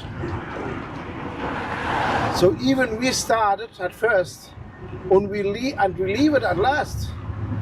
So how we keep it? So our ship was also built different. At first, our ships was that big than the other two, with 4 or 3 masts. But 2 of the masts was always with triangle sails. What's about the triangle sails? Only with triangle sails you can sail against the wind in a zigzag course. So if you have just one, you put just a triangle sail. Exception was the Romans and the Vikings. They have always to sail with the wind behind. But this was back before the Portuguese. So why they use these 2 triangle sails? So at first you don't want to sail against the wind. There's only the exceptions you need it. So you even choose the routes where you know where the winds are always behind you. When you want to go to South Africa, you have to face first Brazil for a long time. Then when you're nearby Brazil, you turn to the south, to South Africa to get wind behind you. But why they use 2 masts with triangle sails? It makes you slower when the wind is behind you. Only for this one purpose. When you're surrounded by enemies, you turn your ship against the wind, and then you are faster than them, because they're just 1 mast of triangle sails. But I know you are American. You know how it's about shooting, and you know maybe that a big ship like that take a long time to turn. So they could wait of you and they could shoot.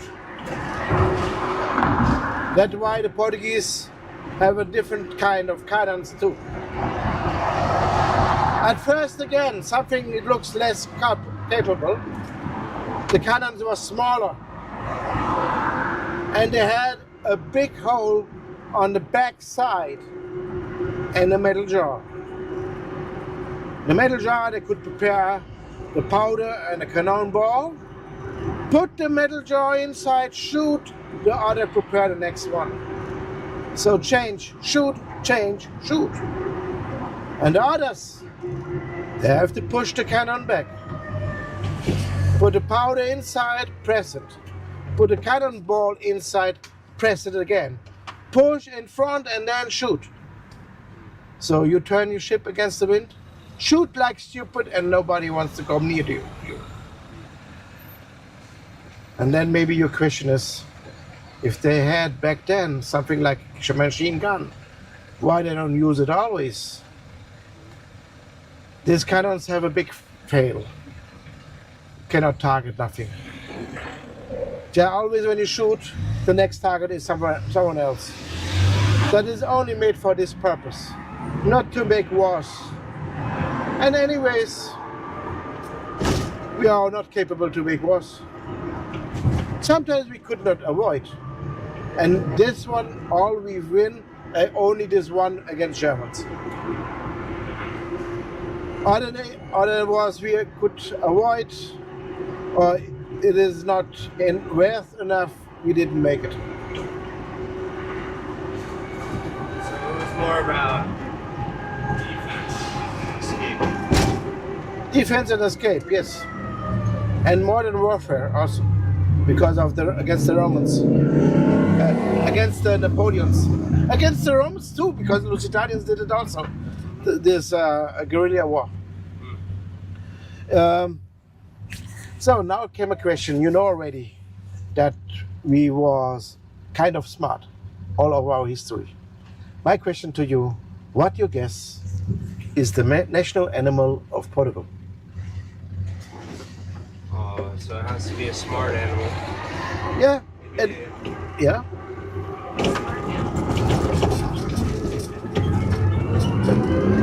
I can give you some hints. A lion. A lion, yeah. But a lion is a very big animal, and we was small. Bird. Some sort of bird. It is not a bird. Wait, can you give me some hint? Okay. What's the hint? So the hint is we are a small country. It is a small. Small animal. But the second hint is we was a predator, and of course the animal is also a predator, and of course it's smart. You said already. Cheetah. No, small. Oh, small. Smart animal. It's a predator. Wolf. Wolf is a bit too big. Big, it's small.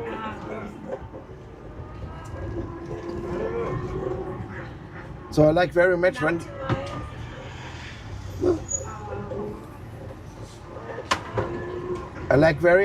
when the people say mouse. And I say, who eats the mouse? Then the people say, it is a cat. No, yeah, the cat eats the mouse, but not the rat. Who eats the cat and who eats the mouse and who eats the rat also?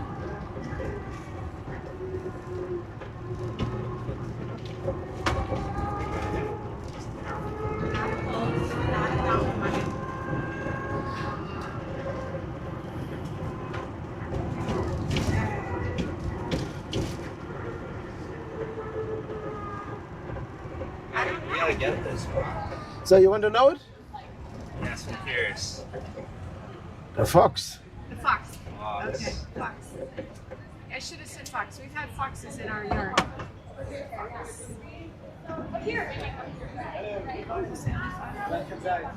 So I will try to get here a parking place. These guys, they give the tickets. So I asked him, is one of the three take over the 15 minutes?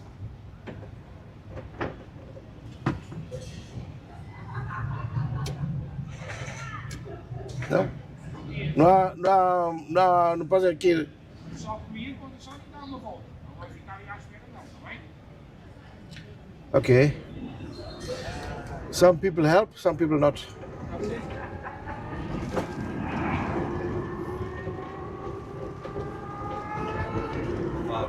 Oh.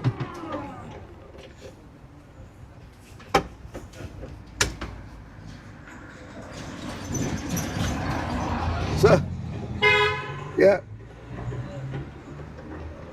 I want to make signs, but he didn't see it. So, okay, we have a second chance.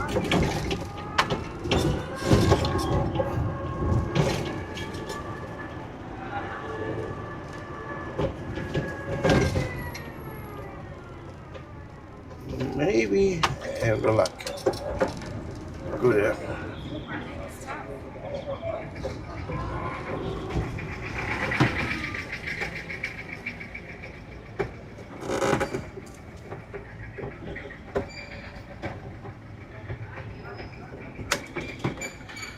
Just a moment. I have to ask a colleague. Olá, senhora. Pode, olá. Pode estar um pouco para o lado para eu. Queria. Okay. So, because I want to show you the best part. Thank you, yeah.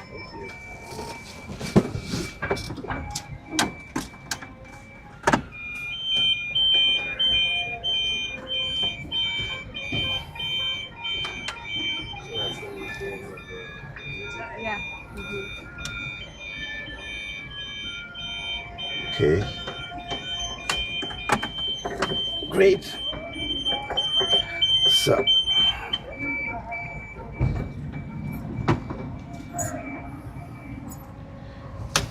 Obrigado, senhor.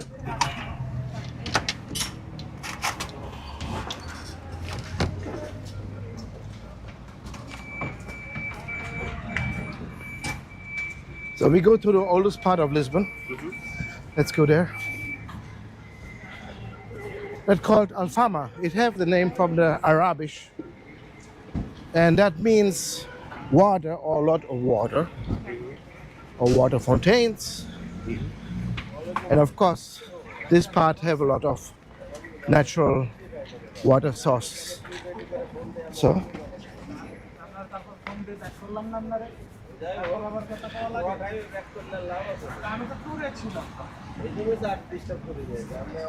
tile is very influenced by the Moors, right? The titles is more or less influenced.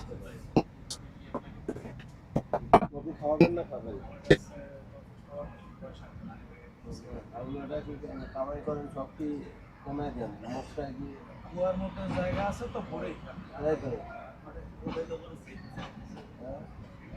আমার passport apply করবো মে মাসে আমি খুলে বলতে দিয়েছি 500 টাকা ভাই 500 টাকা নাই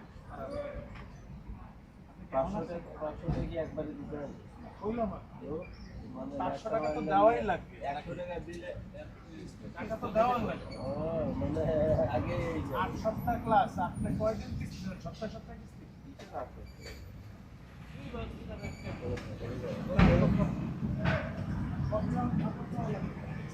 এই নিয়ে যাবো এই তো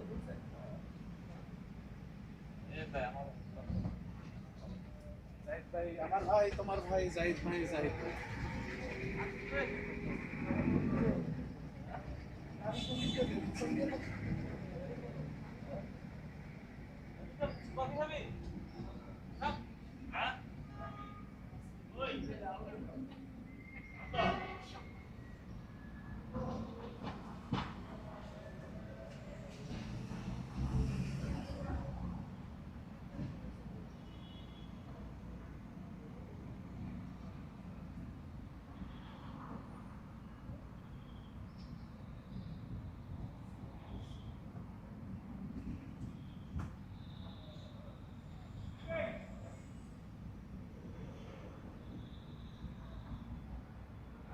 Bluetooth waiting for connection.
So let's go see something that's unique in the world.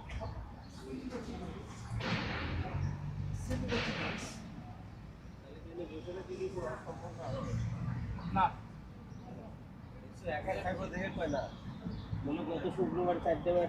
গত শুক্রবার মারলে কি প্রতিদিন মারা হয়?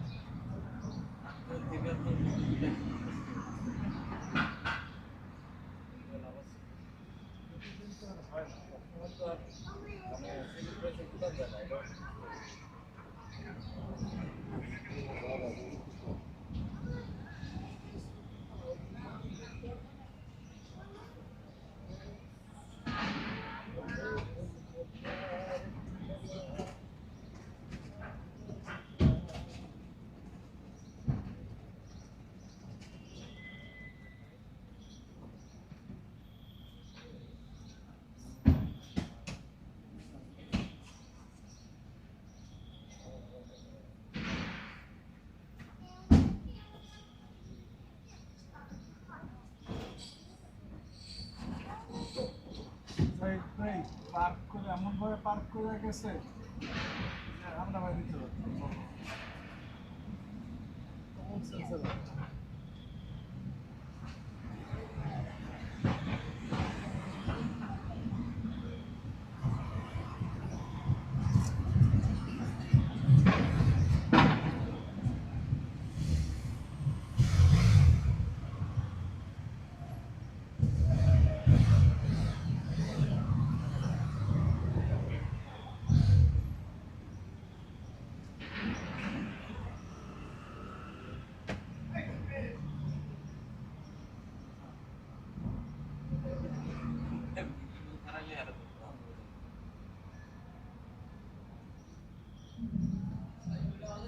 আলহামদুলিল্লাহ শরীর তো শরীর কোনোদিন ভালো কোনোদিন খারাপ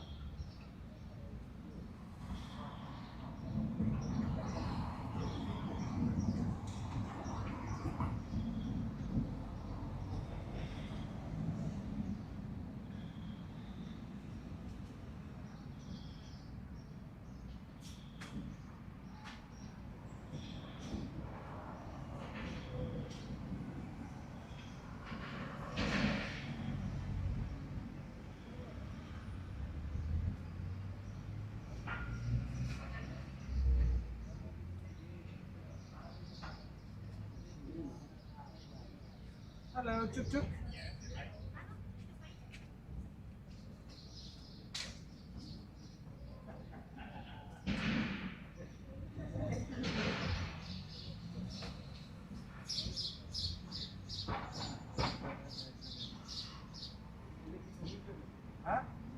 हाँ, तीनटा illegal, बाकी सब illegal.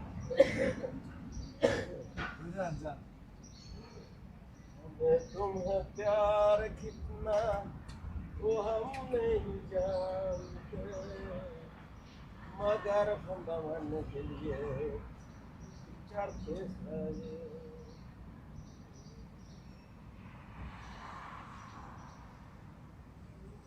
पहले तो पोर्तुगीज हाड़ों से भी उठाते हैं उठाइबे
some offline.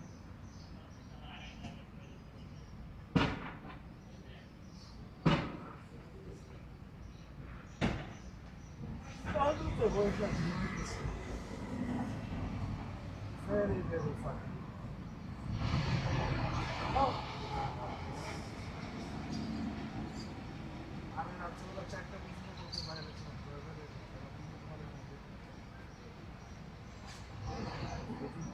আমি তো যাই না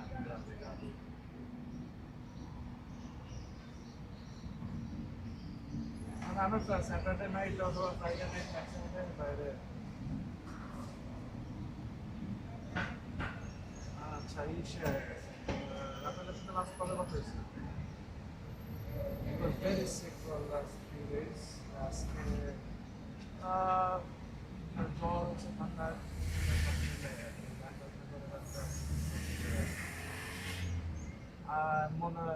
মনে হয় না মনে হয় একটু Hello guys, in first you have Tuk-Tuk, right? The best way to explore this is to make an explain.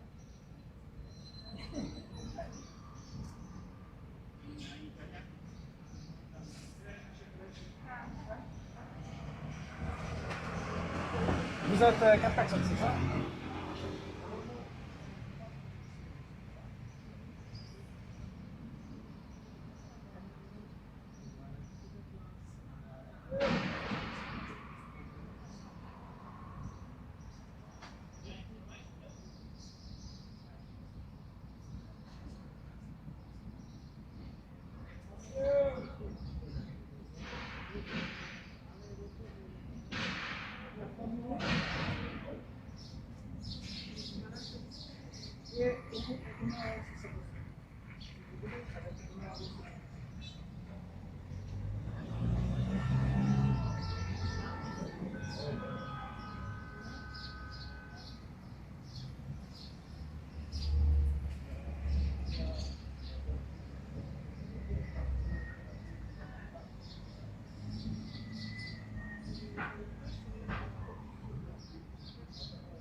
Vuoi andare avanti o dietro?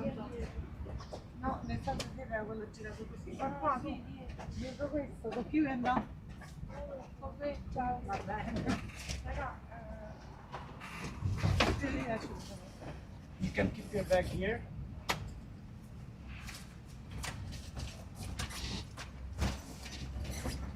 Thank you, s'il vous plaît. La fate a metterlo? Vorrei.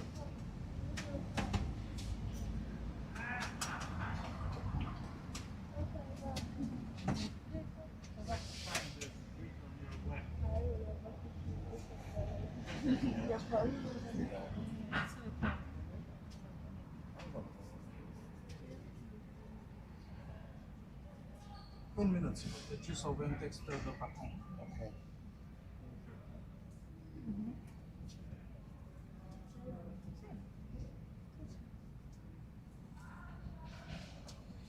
Vous êtes italien?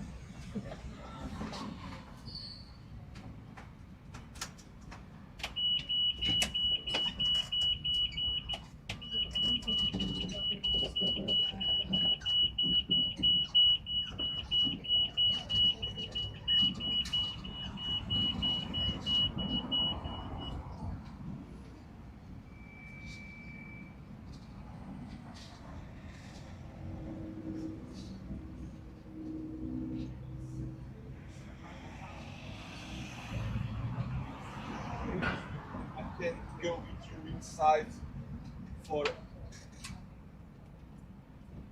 some 5 minutes, just for you to have an idea how it is the neighborhood inside.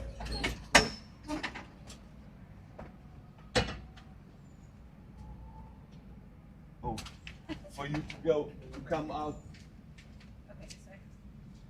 Maybe this side, yeah.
Vou dar uma voltinha. Vou dar uma voltinha. Já chega. Vamos começar a mexer. Olha, raios.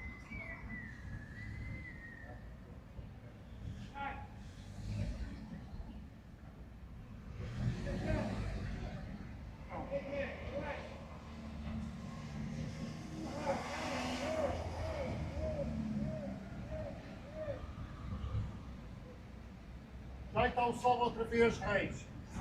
Já está o sol outra vez, filho. Sol, sol. É isto. Está aqui outra vez.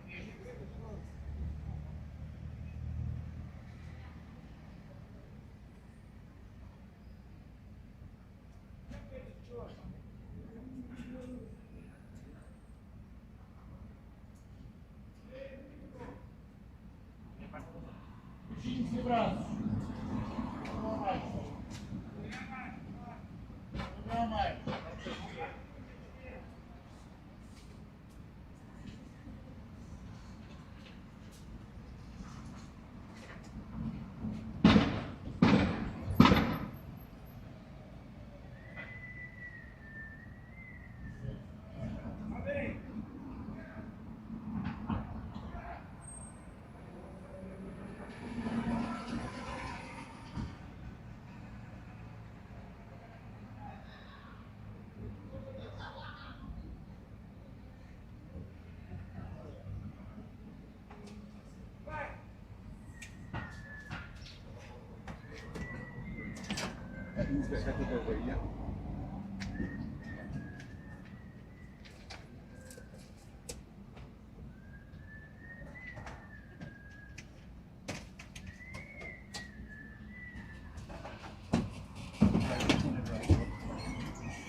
Police স্টেশনে যাবো ওই সামনে police station টিয়া দেবো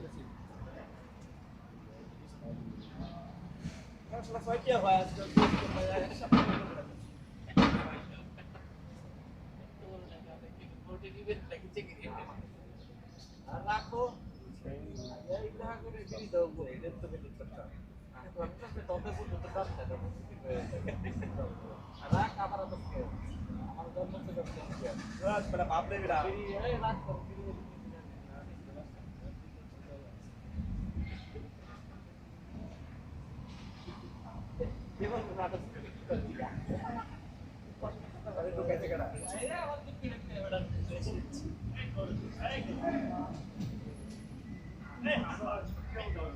ভাই আগে কিছু ছয়টা ভাই ছয়টা দিতে কর্নার লাইন পুলিশ স্টেশন যাবো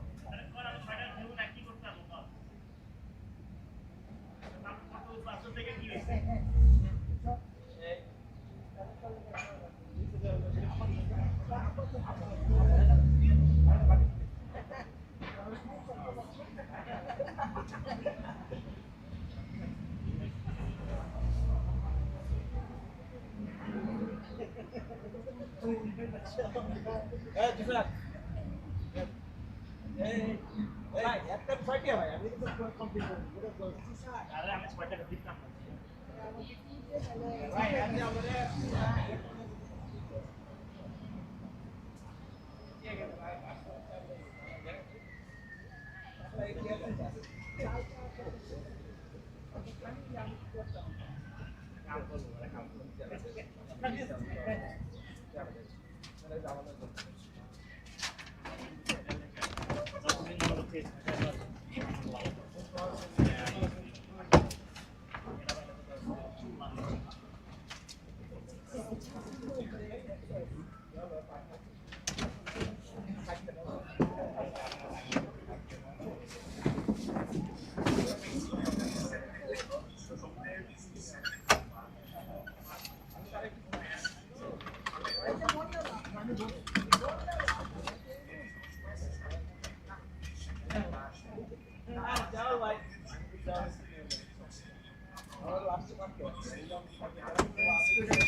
আবার লাইভ আছে আবার প্রাইভেসি নষ্ট হয়ে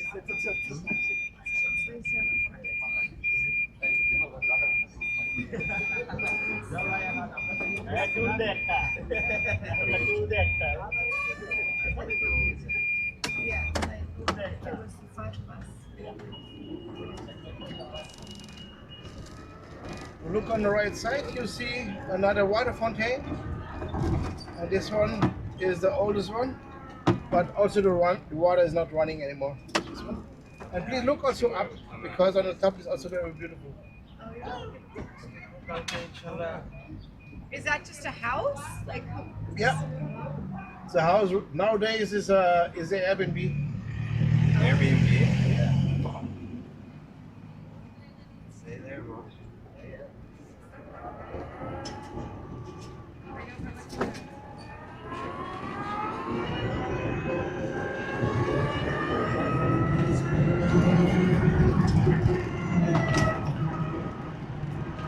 So now I need your help. Please look on the right side of these houses. You see there's a white house, then another white house, right? And please look next house. So then you see a house with tiles, right? yeah. And then a green. Yeah. So just wait till I get green light, and then I go to the corner to see the next and next, right? Okay.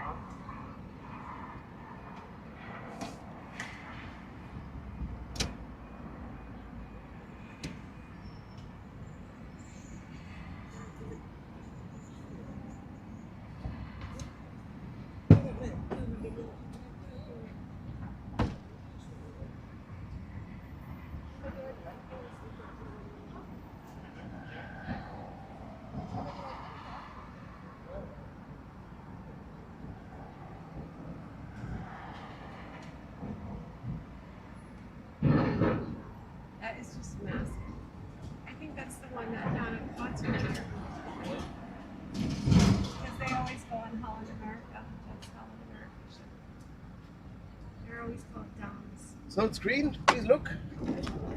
So after this green came a yellow, then a red one, right? Yeah. And then you see a house with peaks, with spikes, right? Yes. Yeah. And you know how it called? What's it called? It calls like it is, house with peaks. Casa dos Picos. So this house is the Museum of Saramago, Nobel Prize winner of literature. But which is more interesting is when you go down the cellars, you see the stones, the foundations of the Phoenicians. The proof that Lisbon is 1200 BC. So over 3,000 years old. So it was all the parking lot in front, it was to find the stones. So they decided to make a parking lot of it. So now we enter again to downtown.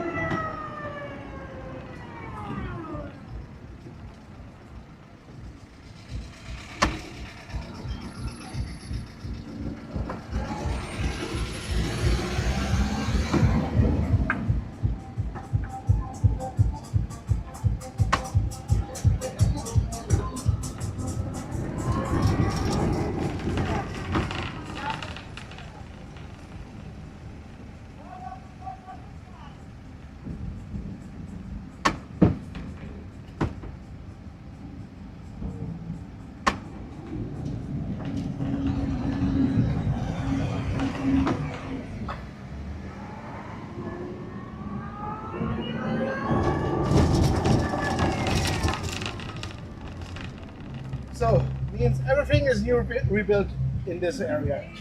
But for one building, they're stretching the original stones all over the city to put together again.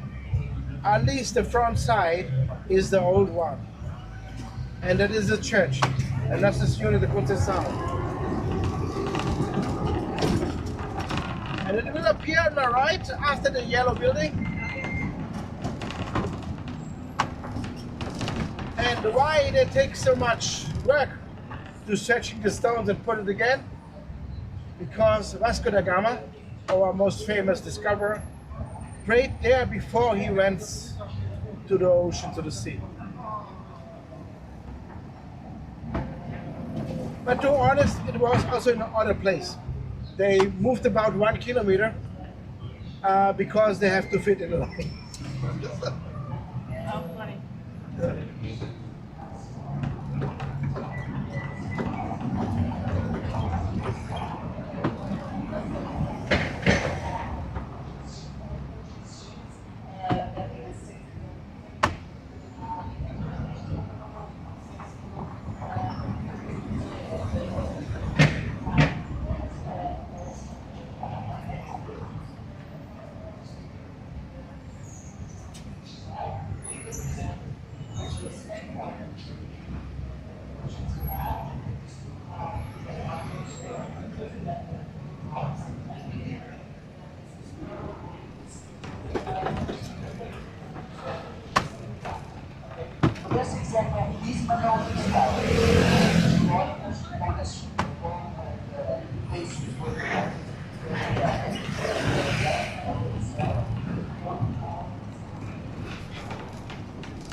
can see there's not a lot of hotels here. But I mean, like, area.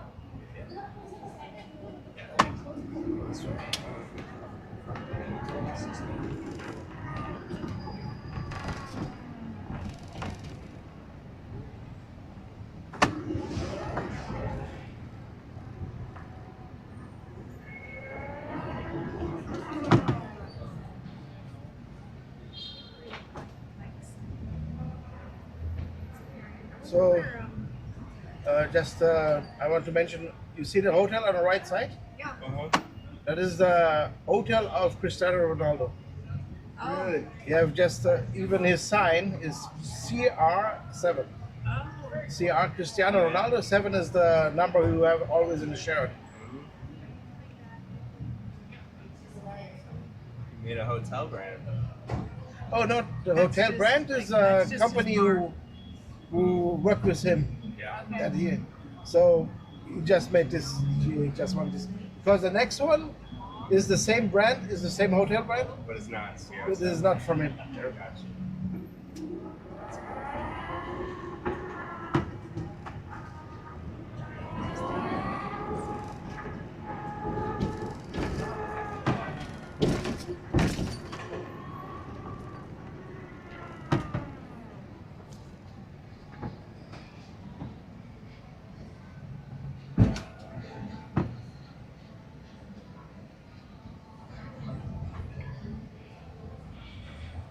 So I can go on.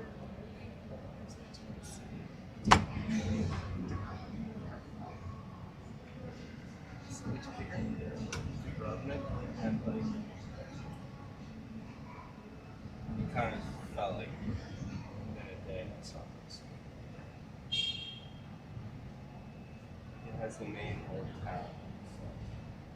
So. It's cool. This definitely I think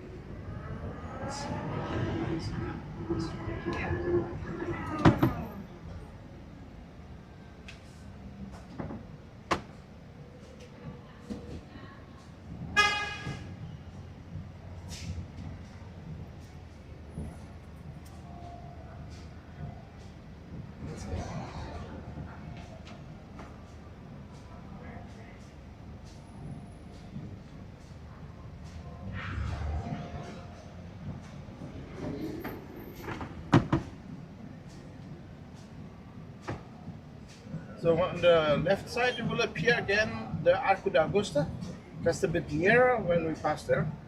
Just a second, right again.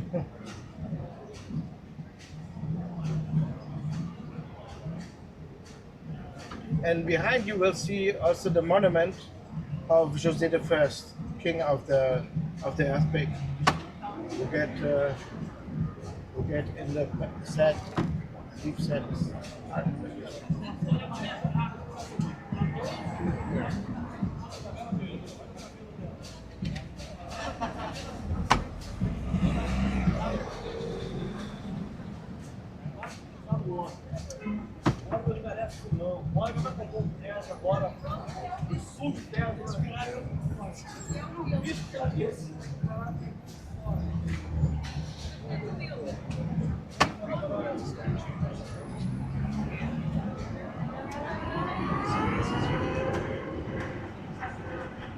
So I have a little question. Where you want to end the tour? You want to go to the hotel back? What time do we end? At 2 p.m. At 2? Yeah. Maybe back down here, or maybe at Alfama, or probably not the hotel, because we'll go out for lunch. Okay. Where would you recommend? So good place to lunch is this one or Alfama? Yeah. This is both maybe the same good Yeah. place. Yeah. Okay. Maybe we'll end here, somewhere downtown. Okay. So I see that the time is a bit not enough to go to Belém. So then I show you a bit uptown. Is that okay? Yeah. And then I have enough time to bring you back to Alfama. Or Okay. yeah. So we won't go to Belém. So I need at least 1 hour and a half To go to Belém. to go to Belém because it's a bit far away. So yeah, maybe like that. Or And if we go back, or you go to Belém and you eat there if you want. we ate there last night. Ah, you was already there. Yes, we went last night quickly, but I kind of do want to see that statue of the navigators. Oh yeah. So what is your decision? Sorry, so what are my options? If we go to Belém, then you'll just drop us there. Yeah. Or if not, stay around here. Yeah.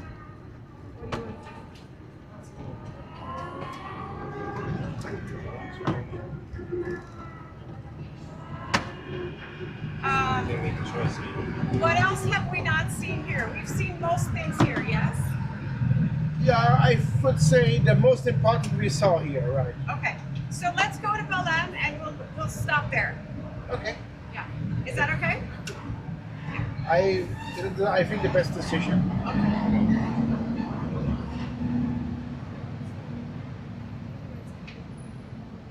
So, but if you have a bit time, the only thing what you need to see is called Bairro Alto, the uptown. Yes. So We'll go there. we don't go there. Okay. Yeah. Because there's not that big. Okay, there's one Mirador on that street there in front. There is the oldest bookstore in the world.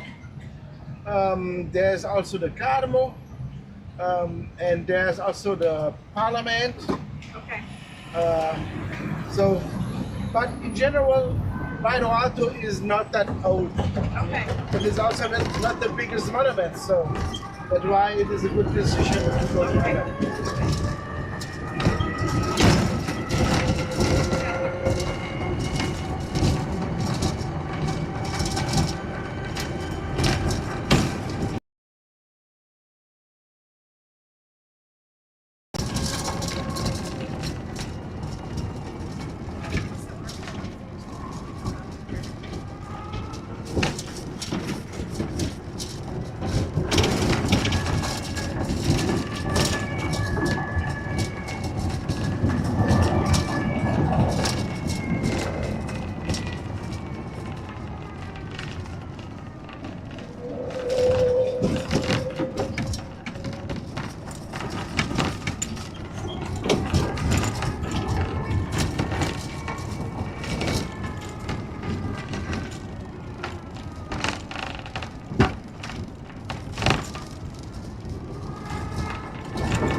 So please look here in front, all right, that is the Pink Street. The Pink Street is nowadays every evening like a party mile with party, some drag queens go down and back, and back then was a red light district, but we have no red light district anymore. Okay. So Now it's a big street. now it's the Pink Street.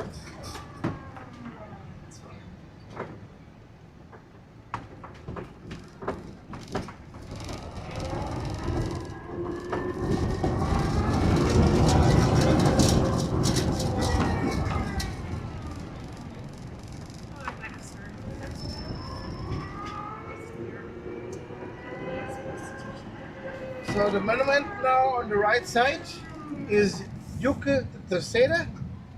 That is one of the heroes of the Civil War, 19th century. And the Civil War was about liberalizing the slavery. And it was part of our army who decided to make an end of it.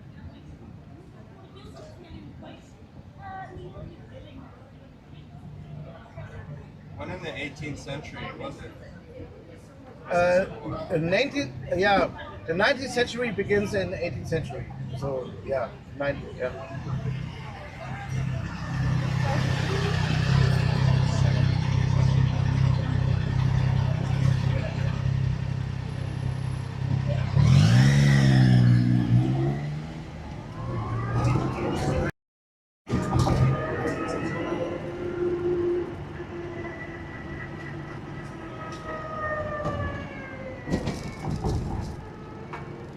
So the next building is the Mercado de Ribeiro, the marketplace who was built after the earthquake, because there we are, this one. Because the people suffered so much, so Marquês de Pombal ordered to build that for the people.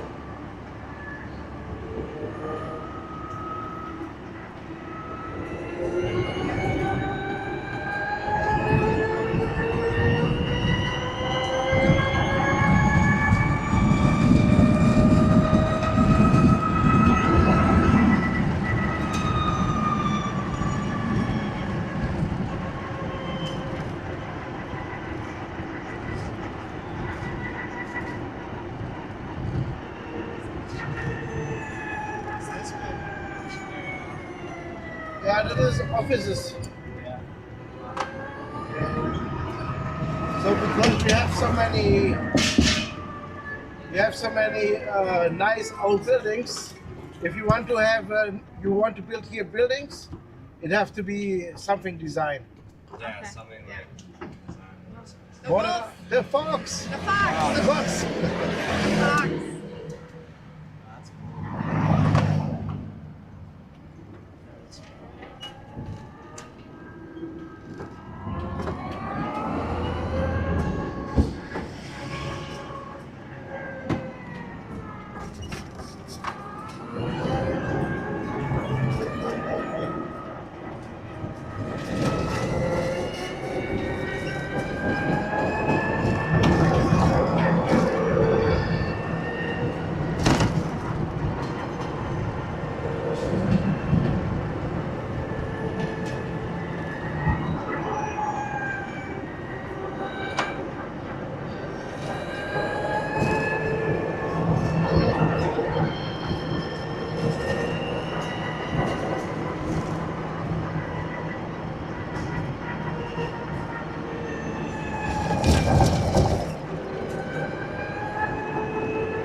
So please look on the left side. You see the park with the Albuquerque. Albuquerque? Maybe you will say. You know a city in the States? Albuquerque. So that is the wise king, a second king on the Asian part. Because our empire is so expanded, he had a second king. Right. On the Asian part, yeah, to make the big decisions there. Wait, he was the king He's the king of the Asian. of the Asian territories. So, but he's taken from the king. So he's not really a king. Yeah. He just every time a king decide who's there, like a king. So more like appointed by the king. Yeah, more government. Yeah. So, and now you see the National Palace. I said already, our National Palace is not white. Right. It is pink. Here on the right side, that is the National Palace.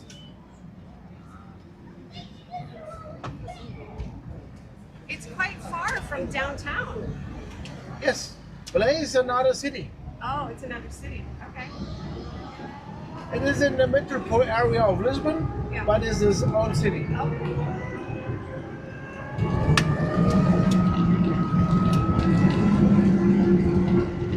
Here you see the entry from the National Palace with the National Guard. And who lives here now? Does The somebody- president, always the president.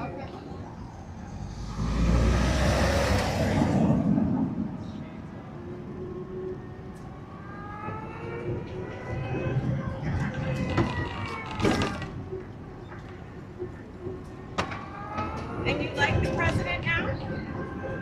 Our president have not that power like in the States. Who makes the politics is the minister president. And the president, he just can decide not to sign. Okay. Yeah, is the keeper of the constitution. So if some laws are not in the way of the constitution, Yeah. he can decide without explaining he don't want to sign. So that's why he's still the most powerful. He's also the only one who can stop the government and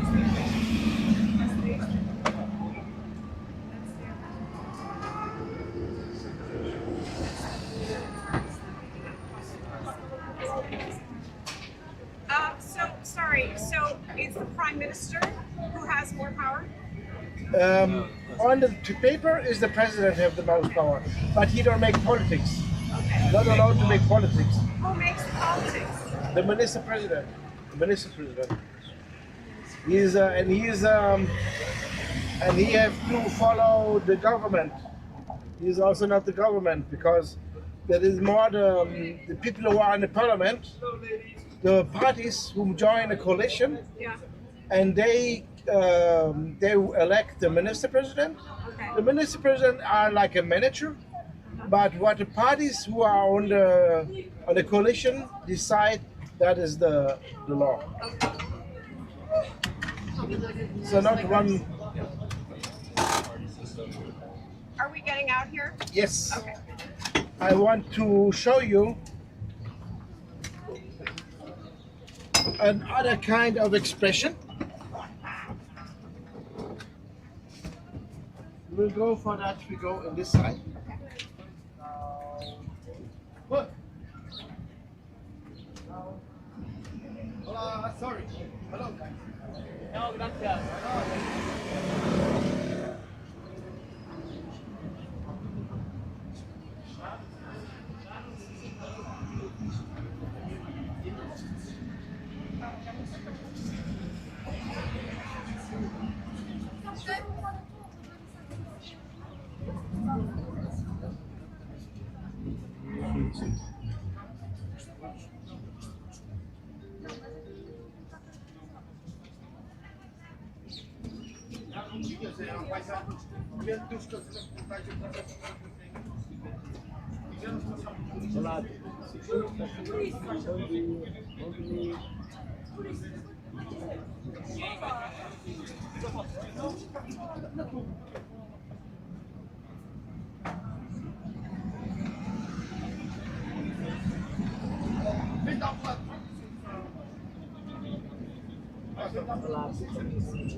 Eram clientes e do nada.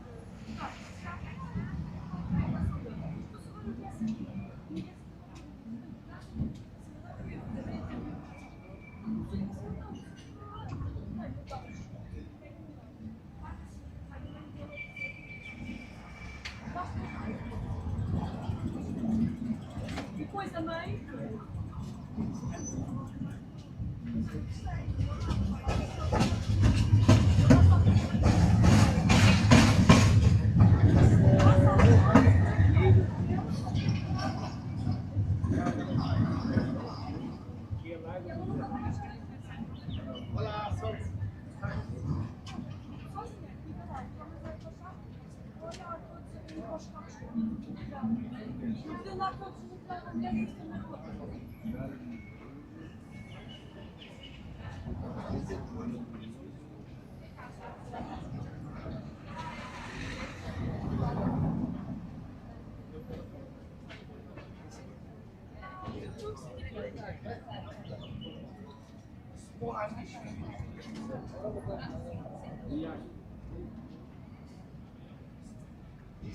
This part.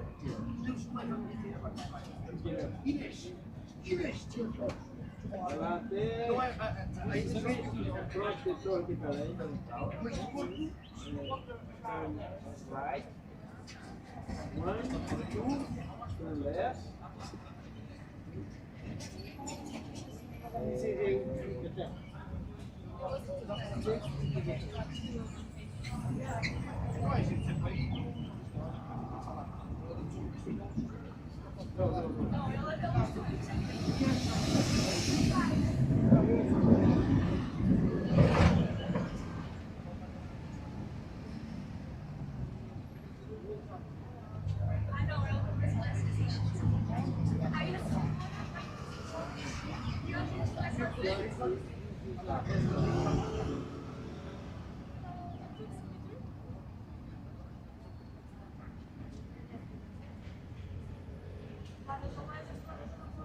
Onde, Gui, ela fala, sabe onde é a travessa dos galinheiros?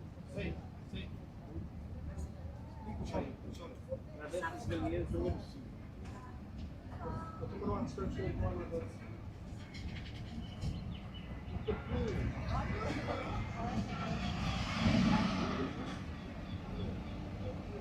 Tá dando 60 metros aqui. Cadê?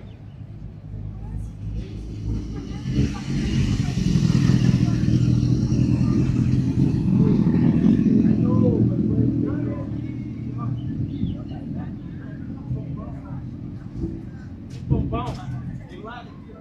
Sim.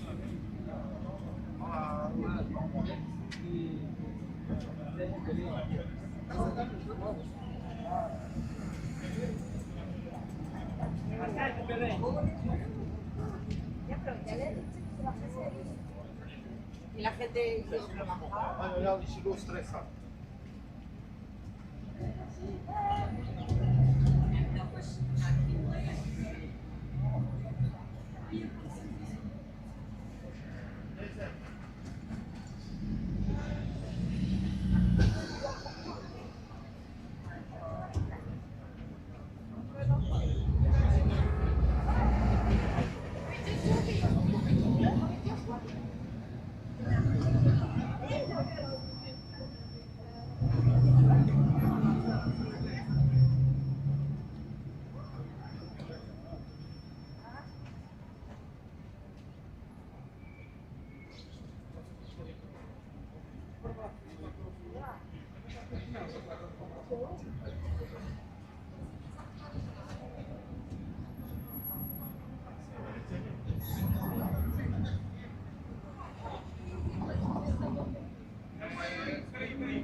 Obrigado, thank you. Have a nice day.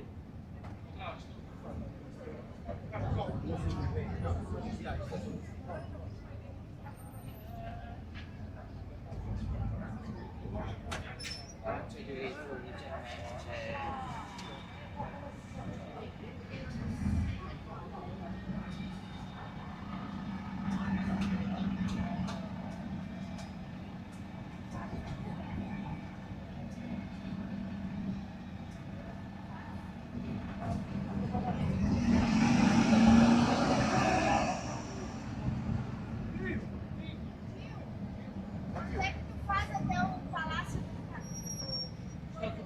Estado? 5 por pessoa. 5 euros. A experiência de tuk-tuk? É onde? Lá no estádio. Ainda anda de tuk-tuk. Só vocês duas?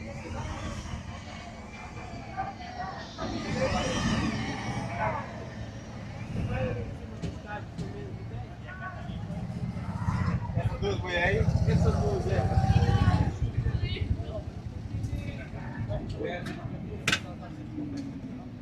Você não tá livre não? Você não tá livre não? Você já quer pagar até isso? Vai.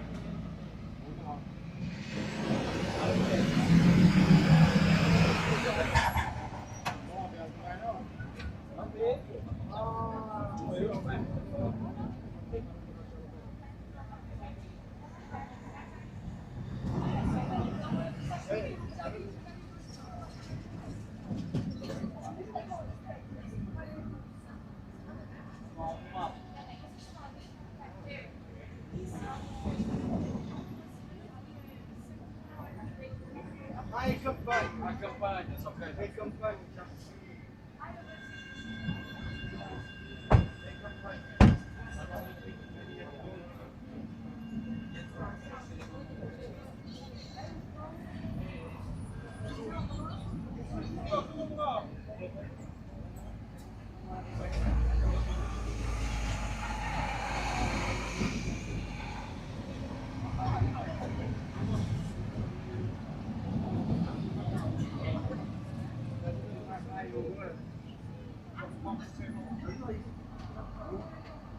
Passaram o dia de semana, né? 1 milhão. Passaram o dia de semana, né? 1 milhão de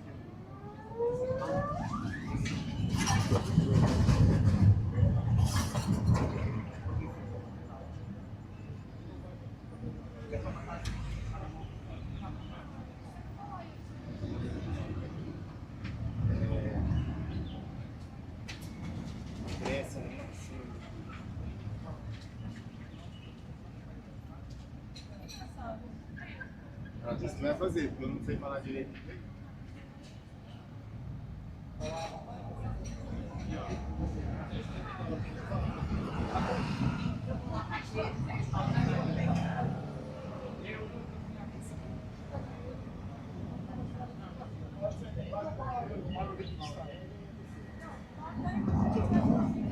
Next.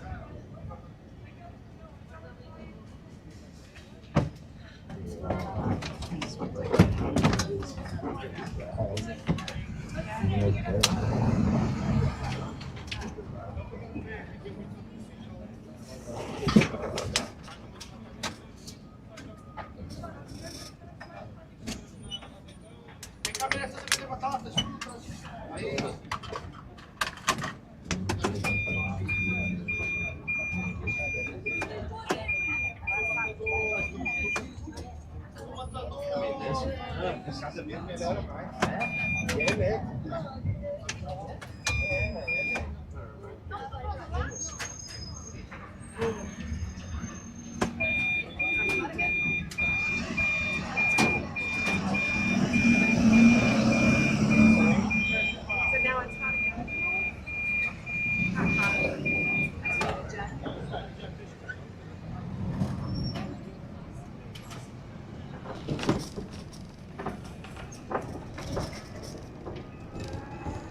So the monastery of Geronimo on the right, also built in the monolithic style.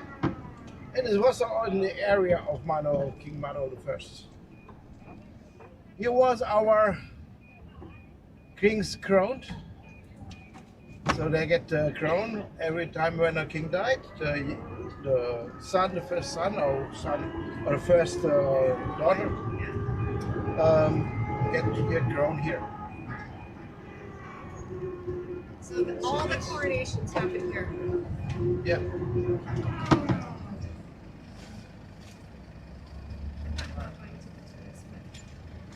I think that from what I read, it was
Elizabeth Tower, we will go there.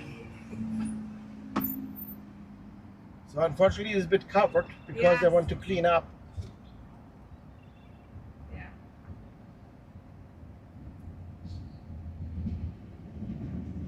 don't remember seeing do any work on it.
side.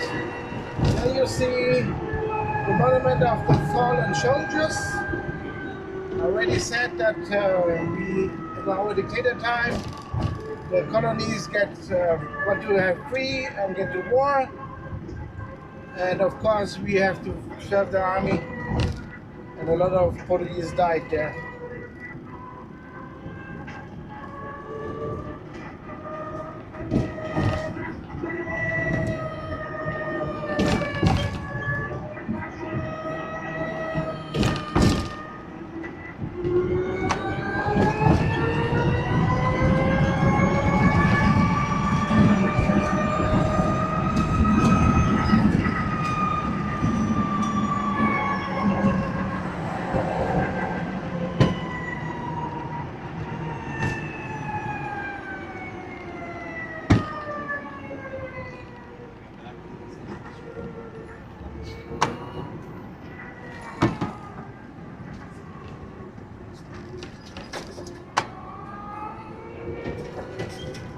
So you want to go there to the plane or don't burn it?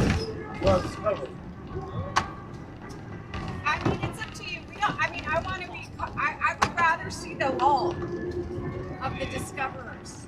Okay, there's the next one. Yeah, let's do that one. Because you can't really see that much. Okay. But what was the purpose? There was a purpose. The ships landed there and gave the datas to the people there. And behind it was also a house called Casa Sigilo, a silent house, like the Portuguese are simple names, right? And because everything we discover, we don't want to mention it. And so the silent house get the information of the captains, of the datas, of the shapes, and they send the data without location on map painters all over the world. So mostly Europe, of course. And one of them called Dipper and lived in Germany. So, and this guy, he made two. One for the King of Portugal and one on his desk. So the thing is, all of this what the House of Silence had in disappeared by the earthquake and the tsunami. But some of the card painters who make a copy, the copies are available nowadays. And so we put these cards, what the Dipper painted, we put it all over the map in the world. And then we found out that the maps was Newfoundland, which is in Canada, and the coast of Canada. So it was already there. So, but it is not mean that we discover because we covered it. We don't discover it. We just keep it. We are not in this term. The same reason why the Vikings didn't discover America, because they forgot it.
descubrimientos.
Right here. Come on, Kiki. Come on. No, it's no change. So we'll look like Maybe in the middle. No, no having that.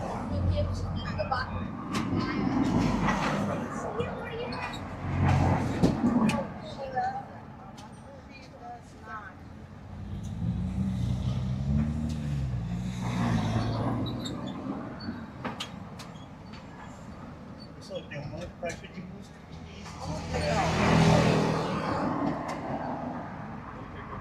Pode pôr.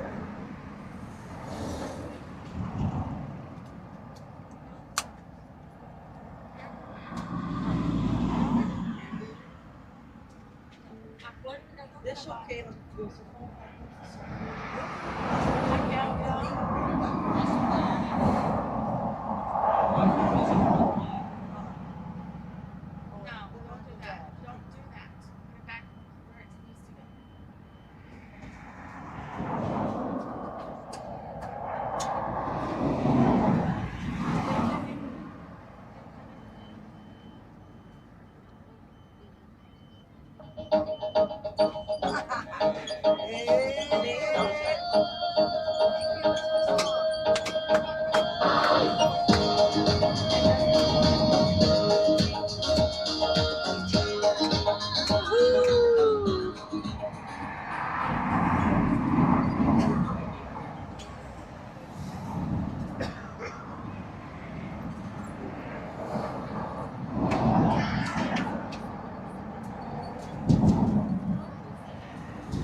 slash alleyway.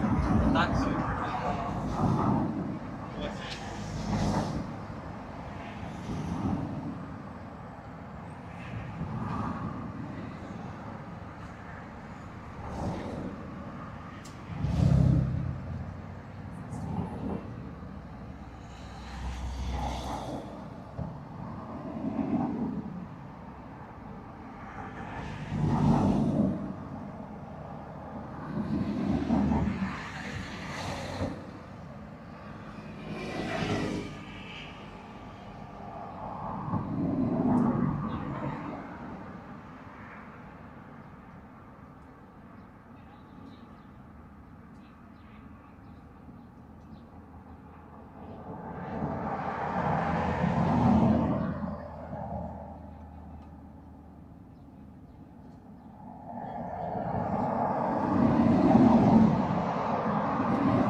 So let's see, as you okay.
Como é que tá? Tudo bem. Tudo bem?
Yes, yeah.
Ya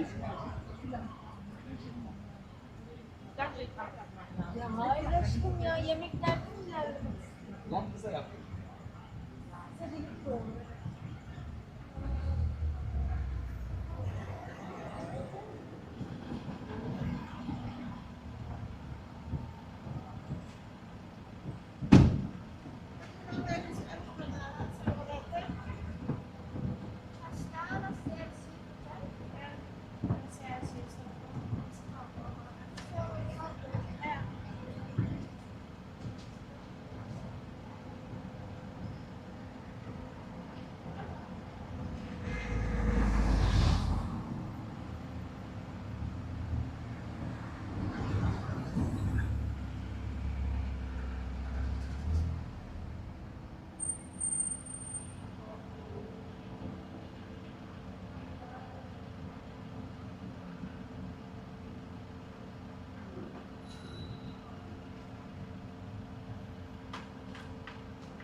Die Nachricht bekommen. Wunderbar. Servus, hallo. Ist das der richtige? Ja, richtig. Perfekt Deutsch sprechen. Gott. Ja, Ach so. Ah, und dann wieder heim. Es gibt ja etliche Also Heimat von den Eltern. Ja, das stimmt.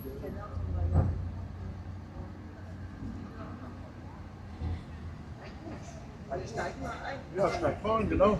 Sind wir nur zu zweit heute? Ja, das Nur mir. ja, ihr habt euch Super, bestellt und dann kriegt ihr also auch ein persönliches Tuk-Tuk. Sehr gut. Wie läuft denn das mit den Erklärungen? Ich erzähle es einfach. Ja, hören wir das da hinten? Ich habe eine gute Stimme. Hoffen wir mal. Wir hören nämlich schon nicht mehr so gut in unserem Alter. Und ich habe, seit wir hier angekommen sind, läuft mir die Nase. Da bin ich auch noch angeschlagen. Ach du Scheiße. Aber das müssen wir irgendwie hinkriegen. Ja, Müssen wir gut, uns anschreiben. Wir bleiben ja häufig irgendwo stehen. Ja. Dann haben wir ja ein bisschen Zeit zu Wir wollen schon gelesen. Das sind ja, Ist das Pflicht hier? Ja, ist besser, weil so würden die uns anhalten. Das kostet dann pro Person 200 €. die zahlt natürlich der Fahrer. Der Veranstalter. Der Veranstalter. Warte mal. Danke. Warte mal, ich will erstmal hier ausmachen. Here we go. Ich denke mal, ihr wollt ein bisschen wissen, was mit Portugal am Hut ist. Ne? Was ist Die Historie haben wir gelesen. Historie, Geschichte haben wir gelesen. Einfach fangen wir an mit der Nelkenrevolution, also das Neuere. Ich das verwusst habe, so Portugal ist ewig her. Ja, was war die Nelkenrevolution? 70 oder 77? Nee, vorher. 74. 74 schon. Das war 74. vorher. Ja. So, ihr wart schon mal hier vorne? Nee. Also in Portugal schon, aber in der Algarve niemand. Ja, und ich war vor 50 Jahren war ich hier mal. Aber ich kann mich nicht mehr erinnern, was ich da alles gesehen habe. Warst du auch in Lissabon eigentlich? Das war Ja, mit da war anderer ich- Besetzung. Da war ich in Lisbon, ja. Da war ich Ende 20, Anfang 30. 50 Jahre. Das ist 40 Jahre, 40 Jahre, 40. 41 Jahre am Leben. Ja. War das noch nach der Revolution? Oder? Ja, ich glaube, es war schon nach der Revolution. Ja, ja, es war nachher so. Es war, 51 Jahre. Warte mal, ich überlege gerade mal. 30, 68, 69 war ich hier. Dann war es auch. Da war es noch davor, ja.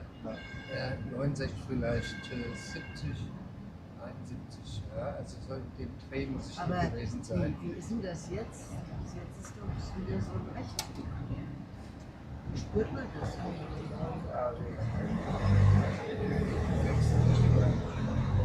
Also ich bin ja auch kein Freund von Rüsten. Das kam ziemlich schnell. Ja, Das das ist überraschend, weil eigentlich ging es doch so bergauf mit Portugal. Das Ding ist ja, auch wenn man so Europa spricht, Ja, ist ja, bei uns auch. ist ja künstlich gemacht aus Russland. Ne? Und wollen, ne? Und manche Leute verstehen das, manche Leute nicht. Also die suchen ja nach den Idioten und das ist auch fast normal, dass man nicht alles weiß. Es kommen ja nur Leute daran vorbei, die halt ein bisschen über die Kante gedacht haben und dann merken, dass es Blödsinn ist. Und die ganzen Idioten werden eingesammelt. Und leider haben wir jetzt hier nicht viele Idioten. Ja, aber da verwundert sich, wer da alles reinfällt. Ja, das ist ja also aus dem eigenen Umfeld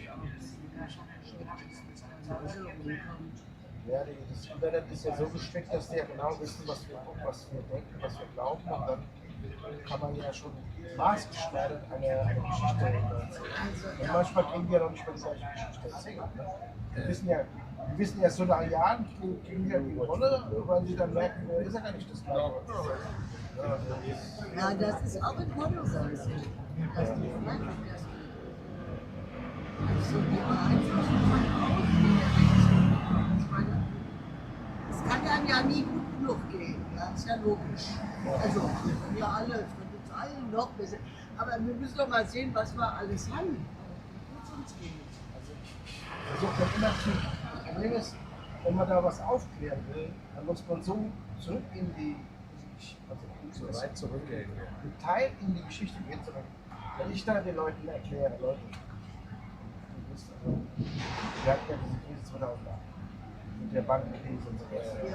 Portugal Schwer zurückgeworfen. Portugal hat es schwer zurückgeworfen. Ja. Sehr, sehr schwer.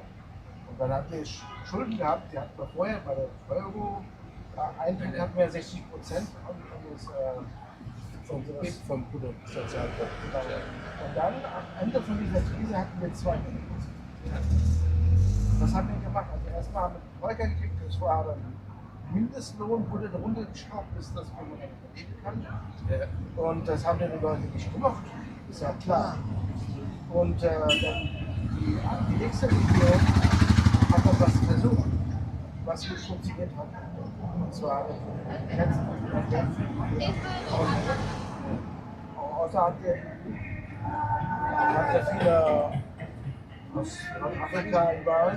Billige Arbeitskräfte. Nicht nur, das ist auch so. Jeder, der reingekommen hat, und hat natürlich auch Arbeit gefunden. Die haben die, aber daran fängt es hier nicht. Der hat natürlich dann auch Steuern bezahlt. Der hat Steuern gezahlt, das kam dann so viele kamen nach Lisbon.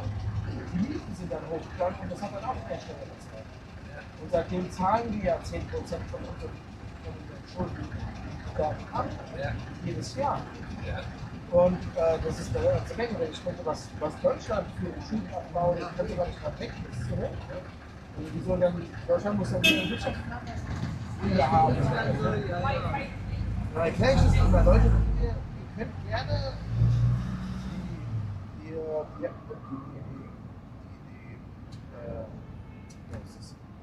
Grenzen schließen für Ausländer. Könnt ihr gerne mal machen. Das Ding ist nur, warte doch mal ein bisschen. Ja, noch ein paar Jahre, bis wir dann wenigstens bei den 60% wieder angekommen sind, wie wir vorher waren. Ne? Oder zumindest, wenn ihr sagt, was raus, denn jetzt? wir sollen dann alle bezahlen. Wie hoch ist denn jetzt? Dieses Jahr schon wahrscheinlich 90. Das ist schon unter 100, das ist doch gut. Das seid ihr besser als manche anderen Länder im Süden. Ja, Italiener steht viel schlechter da. Frankreich steht auch nicht viel da. Ja gut, dann kommt ja noch die höheren Verteidigungsausgaben, die dann auf uns zukommen. Aber gut, das ist ja auch noch weniger als die Krise. Wenn die von 5% reden, dann ist es halt langsamer. Aber das sind alles so Sachen, die Leute denken gar nicht, was wir dafür machen. So, okay. Ja, aber der Rechtsruck ist ja auch, das sind ja alles diese Anti-Europäer.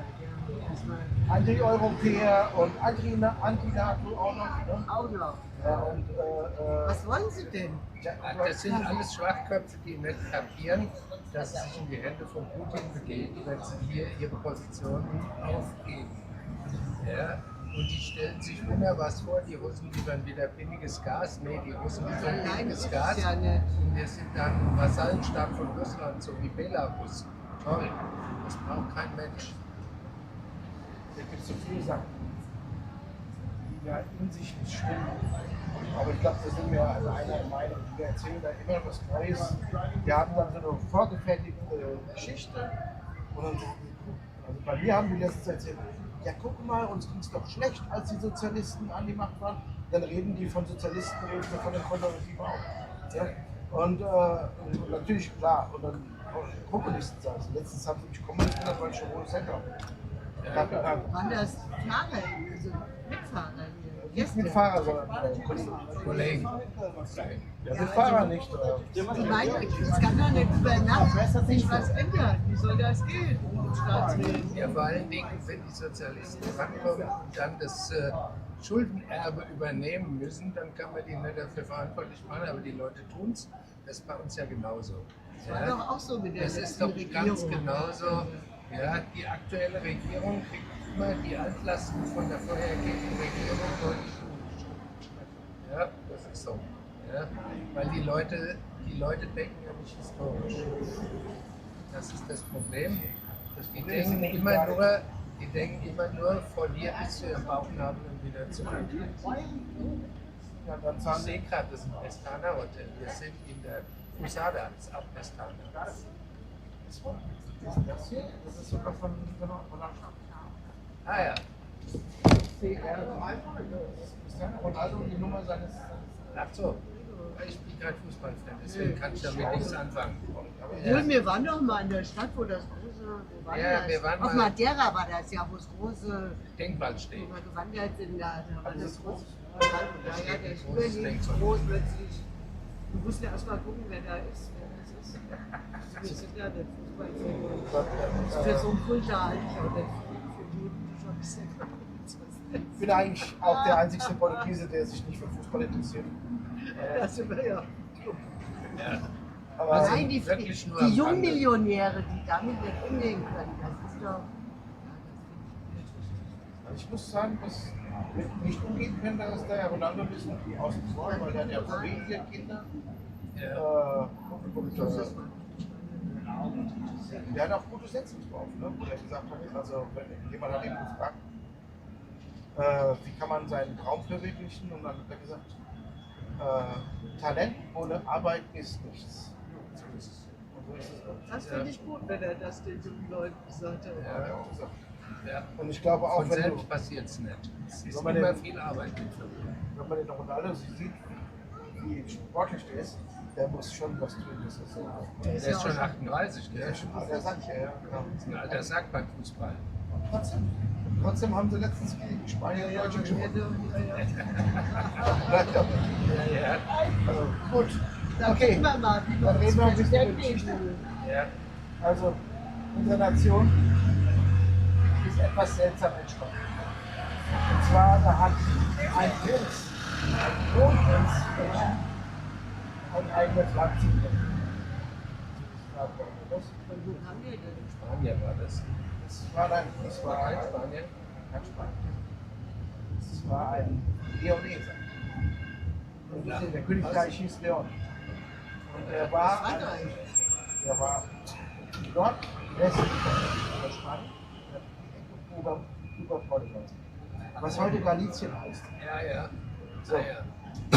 Und da ist übrigens auch unsere Sprache entstanden. Die portugiesische Stadt vorher. Und zwar im 4. Jahrhundert. Wie ist das entstanden?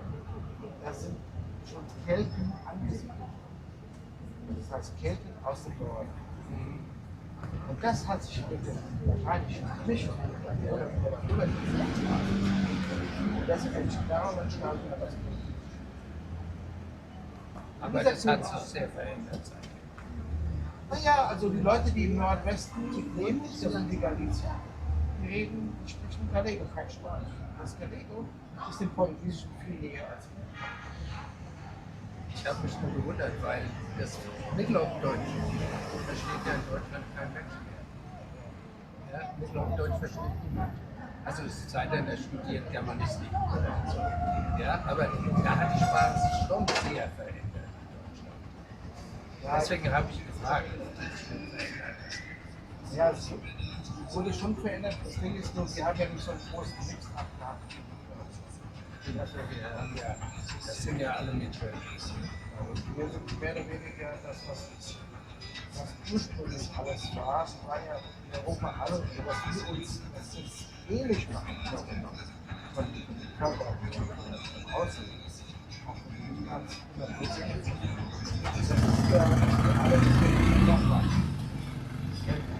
Kelten waren vor den Germanen, also von Italiern und alles so.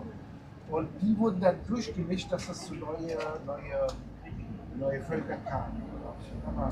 Aber die am originalsten geblieben sind, das sind die Schotten, die Waliser, die Iren. Ja. So. Die hatten am wenigsten Zuzug von außen. Genau. Es gab auch noch dieses Währungskelten, aber das war auch vor den Römern. So, und dann, die Galizier sind dann da oben und da hatten sie eine Sprache mit diesem Keltischen, also aus dem Norden, wahrscheinlich Irland, hat sich da gemixt. Und dieser Königstum, da war dieser Prinz, war Sohn von einer Königin. Und der hat schon einen Kampf gegen die Mauern gekämpft. Im Kampf. Portugal ist also im Krieg. Und er kam zu der Stadt Porto. Und dann traf er auf die Nachkommen der Italiener waren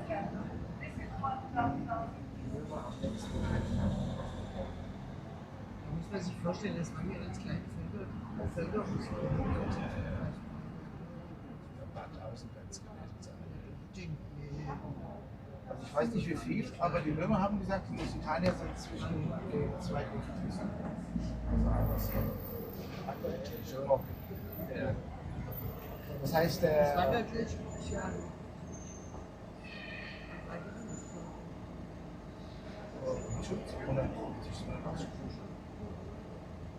Und jetzt dann kam er zu der Stadt Porto. Dann hat er ein Volk von den Herkunft von Lusitania. Und wir wissen von Ausgrabungen, dass die Lusitanier keltische Artefakte sind. Nicht ganz original, ein bisschen mehr. Also waren sie sehr stark beeinflusst von der keltischen Kultur. Da war auch eine keltische Feier in Portugal. Was? Hörner, Elmhörner. Und nun? Eine Elm. Meine Theorie ist so, wahrscheinlich hat er die Idee gehabt, seine Kelten, die er kennt, zu einer Nacht, dass er bis dahin gedacht hat. Die Kelten auch. Ich war in Frankfurt. Kelten, die Stadt der Kultur, da ist die. Da haben wir das Keltenmuseum und die Blauburg und so. Also da waren sie groß. Dann sind die bis runter. Kelten waren überall noch. Vor den Germanen waren die überall. Da habe ich mich ja nie Das ist ja das, was uns ja ähnlich macht. Richtig. Wir sind ein bisschen nördlich von Oberursel, Taunus, oberhalb von Frankfurt. Und da gibt es auch keltische Ausgrabungen. Ja, klar. Wo waren Sie denn in Deutschland? Wiesbaden. Ach, da ist ja nicht weiter entfernt. Frankfurt, Wetzlar. Wetzlar, deshalb sage ich ja, und bei uns 9, da haben wir Ausgrabungen, Scherben, keltische Scherben gefunden. Und wo ich meinen Schüleraustausch war in Frankreich, hat die Madame zu mir immer gesagt, ich hätte so ein keltisches Aussehen mit den hohen Wangenknochen. Oh, echte Keute, echte Kälte. So, das heißt, so, dann hat er vielleicht die Idee gehabt, die Kelten zusammenzuführen und dann braucht er das Kind einen Namen. Und der alte Name von Porto war Portus Calle. Portus ist Hafen und Calle ist wahrscheinlich keltisch, bedeutet zwei Berge. Ja, Hafen sind zwei Berge. Und der alte Porto war das ja. So, jetzt fahren wir damit noch was sehen. Wir gehen jetzt zu der alten Stadt. Zur älteren Stadt Alfama. Alfama, was darfst du? Ich dachte, was hier gebraucht wird, ist so ein Headset. Ja, ich kann aber laut schreien. Hörst du mich noch? Gut, da darf nur nichts rundherum sein. Das hört man, ja. Und das Auto ist auch leise, das ist elektrisch. Ach, das ist elektrisch. Warte mal, wo ist denn Ja, auf der linken Seite, schau mal, ganz am Ende.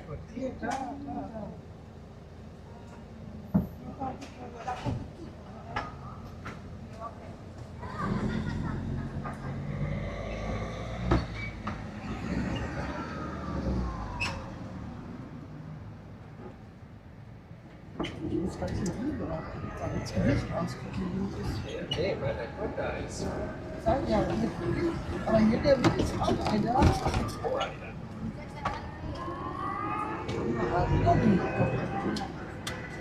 So. Habt ihr den Arc der Augusta schon gesehen?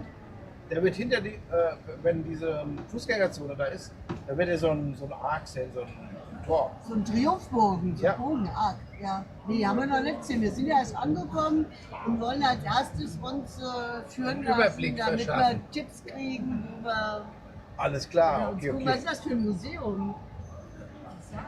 Das ist ich glaube, das ist das Designmuseum. Ja, hier steht auch was. Steht das drauf? Was steht hier hin auf einem Fenster? Ich gelesen. Schaut mal. Oh, was bedeutet der denn? Der Arco de Augusta führt zum Place de Comercio. Und in der Mitte von dem Place de Comercio, da sind hier der König José I. José I. war der König zu Zeiten des großen Erdbebens. Wir hatten 1755 ein großes Erdbeben gehabt.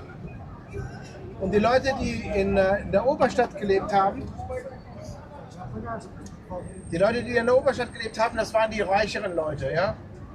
Und die haben Teppiche an der Wand und Teppiche am Boden gehabt. Und beim Erdbeben sind die Öllampen runtergefallen und es hat gebrannt. Der ganze Stadtteil Bairro Alto, der Oberstadt. Ja. Und da sind die reicheren Leute runtergeflohen in Front auf dem Palast des Königs. Mhm. Und dann kam ein Tsunami. Das heißt, mehr als die Hälfte starben 1755 in Allerheiligen, der 1. November. Also auch noch zum christlichen. Auch noch an einem christlichen Ja, Feiertag. ja, das ist ja der Gedenktag an die Toten. Genau. Geben wir noch eine Foto. Das hat natürlich auch Europa verändert. Die Leute haben sich Briefe geschrieben, auch im Deutsch, haben sich gewundert, warum dieses Land, was sogar in der Entstehung für das Christentum gekämpft hat und dann auch noch das Christentum in die Welt verteilt hat, warum es von Gott bestraft worden ist. Die haben sich auch dann in den lieben Gott diskutiert. Ja. Naja, für die Leute aus der Renaissance, so hieß nämlich das Zeitalter, die waren ja fundamentalistischen Christen. Dann haben sie schon gedacht, wie kann das denn sein?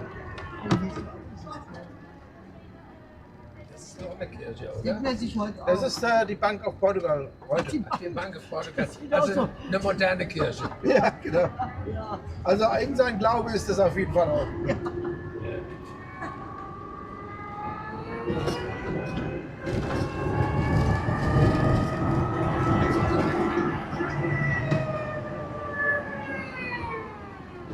So, das heißt, die Leute haben sich überall Briefe geschrieben und haben sich gewundert, warum. Und deswegen hat sich auch das Zeitalter geändert. Weil von den Fundamentalisten Christen, welches die Renaissance war, kam es zu der Neuzeit. In der Neuzeit hat sich alles geändert. Die Leute haben mehr auf sich gedacht. Die Demokratisierung Europas stand an. Die napoleonischen Kriege standen an. Und auch die Gründung der Vereinigten Staaten. Die Mauren waren nicht hier. Doch. Die Mauren, das waren die Muslime. Die Mauren, das waren die Muslime, die hier waren. Ja, meine ich ja, da ist doch auch der Islam. Das war vorher, von diesem Erdbeben. Ja, das war vor dem Erdbeben. Wann sind die weg? Die Mauren waren doch dann auch bis nach Spanien da, Granada und irgendwann. Genau. Die Mauren, die waren vorher weg, ja richtig. Also wir hatten praktisch unser... Genau.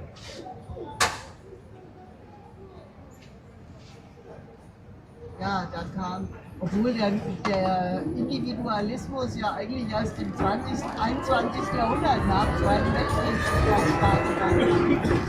Ja, das 20. Das war ja schon die Aufklärung.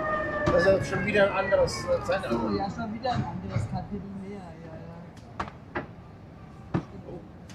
Hey, der hat keine roten Lampen. Me, Der got in die Game with them. best guy. Sorry, second best guy. Second best. No, I didn't say that. I didn't say that. No, you want to say second best guy? And he said best guy because that's true. So Freudsche. Das sagt er doch. Genau. Naturally. Ja, for German people. He's the best guy. English, Spanish, Uns reicht Deutsch. Russia, Uns reicht Deutsch. Ukrainian. Alles. Uns reicht Deutsch. Alles klar. Okay. Da läuft ans Band für die anderen Sprachen. So, das heißt, hier wurde alles zerstört bei dem Erdbeben. Deswegen sehen die Häuser ziemlich gleich aus. Die Abstände von den Fenstern sind sogar gleich. Ne? Ja. Alles das sieht aber von der Renaissance aus, von der Architektur. Genau, Ende Renaissance, richtig. So ein bisschen auch wie New York, ne? Das alte New York. So ganz gerade Straßen und die Häuser mehr oder weniger gleich aus. Aber jetzt gehen wir in den älteren Part.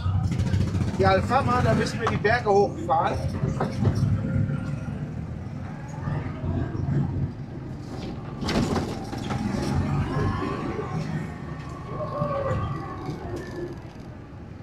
fahren wir die Berge hoch.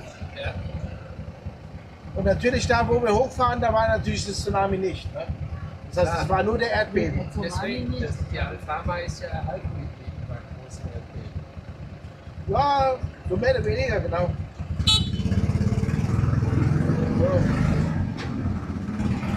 So, und jetzt kommt was ganz Wichtiges. Wenn ihr nach Hause kommt und ihr trifft jemanden, der original aus Lissabon kommt, dann werdet ihr vielleicht mit ihm reden, werdet ihr sagen, oh, Lissabon ist schön oder so. Ne? Aber dann kommt er mit der Frage, wenn ihr nicht in diesem Tuk seid, dann versteht ihr das nicht. Er wird euch fragen, ob ihr den San Antonio gesehen habt. Der San Antonio ist der Heilige der armen Leute und der verlorenen Dinge, also mehr oder weniger die verlorenen Leute, verlorenen Dinge. Und er hat seinen Heiligenstatus in Padua, Italien bekommen. Aber er ist hier in Lissabon geboren. Und wenn ihr hier links schaut, das Haus mit den Blumen dran, da ist er geboren worden. San Antonio. Genau, und die Statue, das ist die Statue von San Antonio. Und die weiße Kirche, das ist die San Antonio Kirche. Das heißt, ich habe da auch versucht, mal mich hinzuknien, weil ich so oft was vergesse und verliere. Ja, ja. Aber es hat nicht geholfen. Nee. Ich wollte nämlich gerade sagen, das ist eigentlich mein Ort, wo ich ständig suche ich was. Gestern mein Park für heute, heute schon wieder. So, dann habt ihr San Antonio gesehen. Ja. So, die Kirche ist vom 14. Jahrhundert. Also die San Antonio Kirche. Richtig. Und das ist ja jetzt. Das ist die Kathedrale von Lissabon. Die ist viel älter. Die wurde erbaut 1147. Und die hat tatsächlich in Gänze das Erdbeben überlebt. Gerade habe ich mir gedacht. Das ist ja wirklich. Ja. Das nur. Sind doch so Wunder. Hier, nur eine Säule ist ungefähr 40 cm gewandert beim Erdbeben, aber das Dach ist nicht runtergefallen. Das heißt, also aber. Und war nicht verbrannt. Ja, der Bairro Alto ist auf der anderen Seite von der Weiche, wo der Gaut hat. Ist nicht diese Seite. Das ist tatsächlich, diese Seite hat auch keine Feuer erlebt. Das Einzige, was das hier erlebt hat, das war die Erdbeben.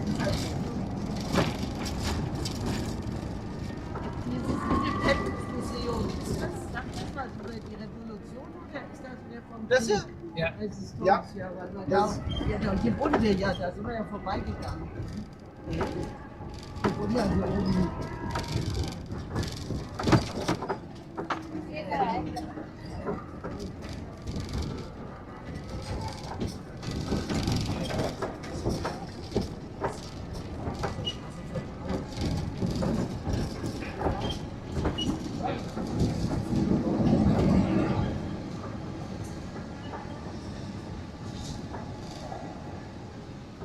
So, ihr seht, wir fahren immer bergauf und wir gehen, wir sind auf dem Weg runtergelaufen.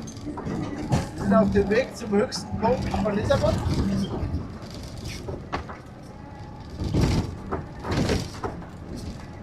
Und da wir so viele Hügel haben, haben wir auch sehr viele Miradores. Miradores sind Aussichtspunkte. Und also wenn ihr hier oben lebt, dann habt ihr wahrscheinlich wohnt ihr in der Nähe von so einem Aussichtspunkt, ja? Ja, ja, da geht man über die Straße runter und dann hat man. So. Also das ist Santa Lucia. Also wenn ihr den schon gesehen habt, dann habt ihr schon gesehen, dass das eine Aussicht zu einem Hafen hat. Die Santa Lucia. Ist das hier? Hier auf der rechten Seite, nach dem Grünen. Hier da, schaut. Hier auf der rechten Seite. Santa Lucia.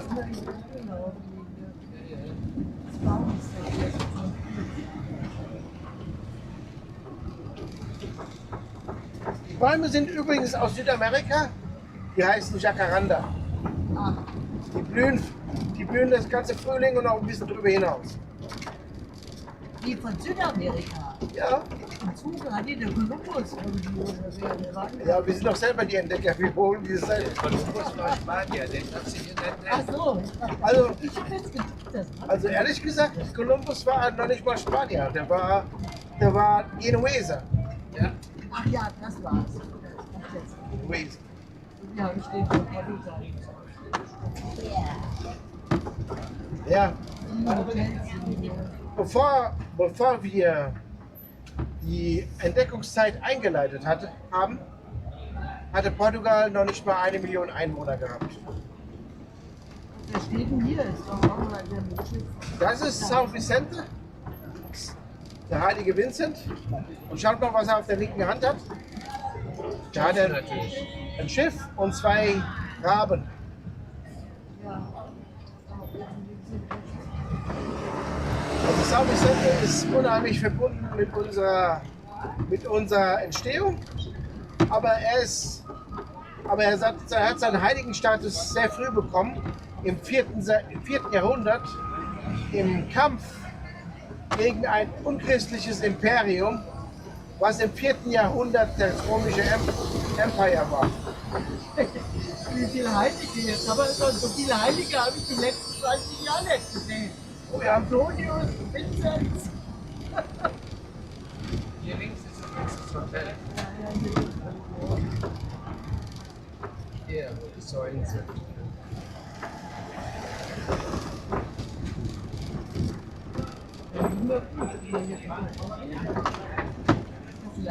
Ja, wir sind ja halt auch ein katholisches Land. Ja, ja, ist schon klar. Es ist So. ja wohl auch noch, wird ja stärker praktiziert als bei uns. Also São Vicente hat ja im Kampf gegen ein unchristliches Empire hat er seinen Heiligenstatus bekommen im 4. Jahrhundert. Mensch, das war Und zwar hat er gekämpft in Saragossa, was heute in Spanien liegt. Und natürlich, die Mauren sind auch bis nach Saragossa gekommen, im 7. Jahrhundert. Und als sie dann sein Grab entdeckt haben, haben sie auch die Geschichte erfahren und haben mit der Angst zu tun gehabt gekriegt. Und haben dann die Knochen von ihm verschleppt. Schaut mal das kleine Häuschen da. Ja. Das hat auch das Erdbeben überlebt. Ach so, waren da früher mehr. Die ganze. Die waren früher alle so wie das da. Vielleicht ein bisschen größer. Schlecht hier ausfotografiert. Und schaut mal wieder hier links. Eine moderne Kunst, ein Mosaik von eines Gesichts einer Frau. Wir glauben, dass es Amalia Rodriguez ist. Unser berühmtester Fadista. Der berühmteste? Fadista sind die Leute, die Fado singen, richtig. Ja, und die macht auch die Mosaik. Achso, die ist auf die Mosaik. Die Frau auf die Mosaik. Genau. Die Fado ist wie eine gesungene Philosophie. Ja. Und für uns Portugiesen ist der Fado ziemlich wichtig. Wir tun unsere Kultur immer danach korrigieren. Ja. Wie? Ja, es wird immer ganz genau erklärt, bestimmte Situationen in den Faden. Und auch die Gefühlslage darin. Also ist das jetzt politisch oder ist das dann Nee, das sind Gefühlslagen. Kultur, die Gefühlslagen? Ja, das Das hat ist ja auch so- was mit Politik zu tun. Also ich würde sagen philosophisch. Philosophisch, ja. Ja. Also Wahrheit suchend. Das heißt, es wird eine Situation, Melancholie ist da drin. Melancholie und auch das Verständnis für verschiedene Situationen.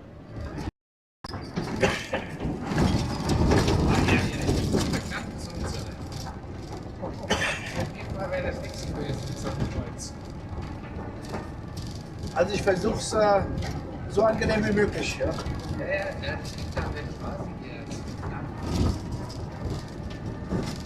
Ja, schön.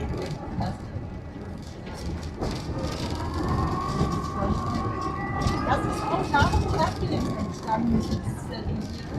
Nee, das ist davor. Das ist älter. Das ist alles älter. Weil die ja auch schon so diese Renaissance-Häuser sind. Ja, die haben sie, nicht alles haben sie natürlich, manche haben sie natürlich oder noch. Ja. Ja? So. Okay.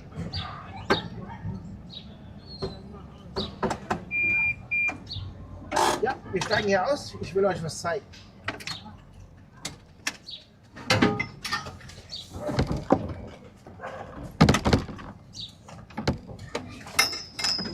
So, als die Mauren dann an den Grab von São Vicente gekommen sind, dann haben sie Angst gehabt, haben die Knochen verschleppt. Als der König hier in Lissabon angekommen ist, in der Republik, ne, hat er erfahren, dass die Knochen von São Vicente in der Algarve sind, also immer noch besetzt. Ja. Hat er dann Kreuzritter und portugiesische Ritter runtergeschickt, um die Film zu bringen. Und sie haben es gefunden und die haben die Knochen zurückgebracht und der ganze Weg von da unten bis hier hoch folgt die zwei Piraten. Deswegen Piraten. Und der Schild, der Versicherung, ist genau das, was sie da drin hat. Und nutzen das als Zeichen von Saudi. Die sind da auf dem Wasserweg. Nee, das ist ein Landweg. Einfach eine andere Idee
von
plastica.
Someone was come along right after, I just paid the full price. So.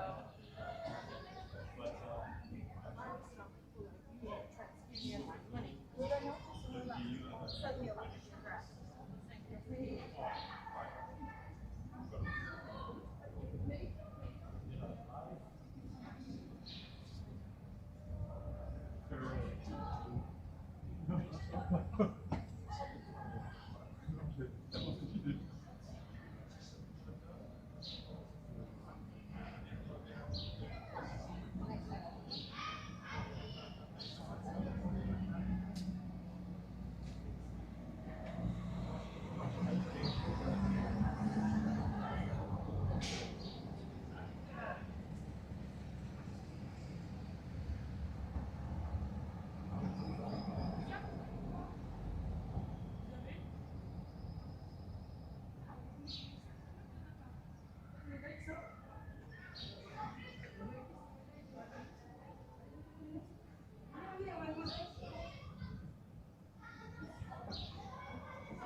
Das ist nicht vergessen. Abendessen heute in der Nähe, in der Alfama. Was kann man empfehlen? Also, Portugiesisch. oder die. Kleine Pizzeria. Also, wir fahren jetzt gleich dran vorbei. Also wir fahren auch mal, wir gehen zum höchsten Punkt und dann fahren wir runter zu der Alfama. Und dann zeige ich euch, warte mal jetzt. Da können wir morgen hingehen. Wir können jetzt ja trotzdem. Da finden wir schon heute was anderes. Ja, okay, dann. Hier, ich Oder das- habe von, weiß ja sicher auch ich mehr. hab von dem Patenkind von einer Mitarbeiterin von uns hier Tipps gekriegt. Die wohnt hier in Lisbon, das Patenkind. Mhm, schön. Ja, das ist sehr schön. Sind alle gut, gell? Alles gut. Alles gut, ist egal, wo wir hingehen. Ja, ja, das ist gut. Das ist nicht so schlecht. Ist aber eher Portugiesisch hier.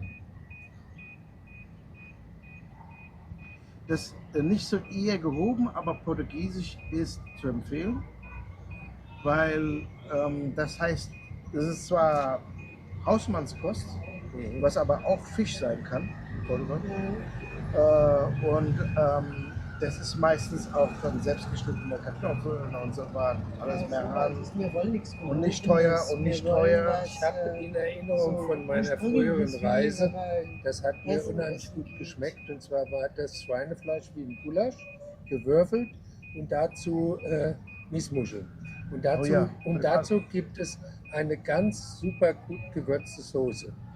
Alencharo, ja. Alencharo. Alencharo, ja. Du musst auch Das sagen, wo krieg du ich- es gegessen hast. Das weiß ich. Ja, Nee, in das war der doch diese- Fernfahrerkneipe. So der Wir haben damals eine Fernfahrerkneipe Rundreise damals. gemacht über Südportugal. Ja, Faro, dann hoch an der spanischen Grenze, dann hier rüber nach Lissabon und dann an der Küste wieder zurück. Und da haben wir Fernfahrerkneipen aufgesucht. Weil wir dachten, da gibt es authentische Essen Ja, und das so war war es ja- auch. Ja, natürlich. Klar. Ja, ja, in Frankreich. Ja, also Bevor es die hier, Autobahn gab. da gibt's dieses Essen. Ja, genau. Kannst du das. Ja, super. Du weißt das ja.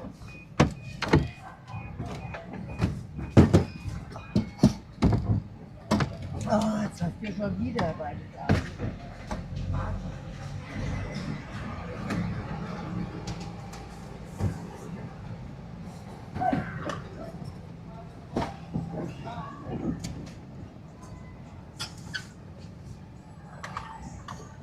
Abschnallen nicht vergessen. Ja.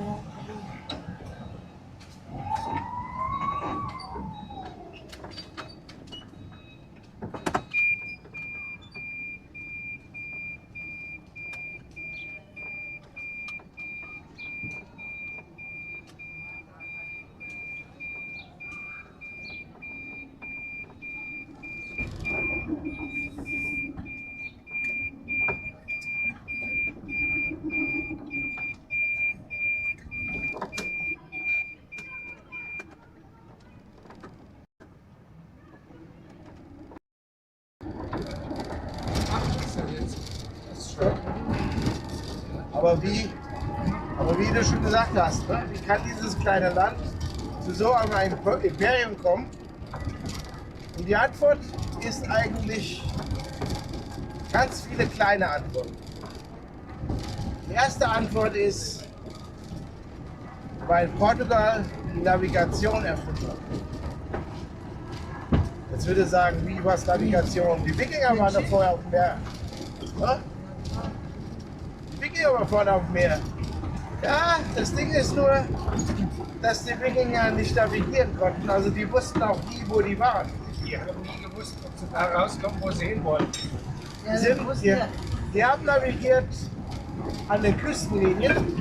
Ja. Und wenn sie eine Insel gefunden haben, dann sind sie so lang drumherum gefahren, bis sie zur nächsten Küstenlinie gekommen sind. So haben sie das geschafft. Das heißt, die ersten Karten konnten auch erst die Portugiesen machen.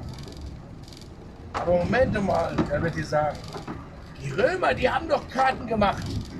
Die Griechen schon. Römer, genau, die Griechen haben auch eine Art Karten gemacht, genau. Aber wie? Aber die konnten auch nicht navigieren. Was haben die gemacht? Die haben auch an den Küstenlinien navigiert, entlang der Flüsse. Und wenn die landinwärts gehen, dann mussten sie ganz schnell Straßen bauen.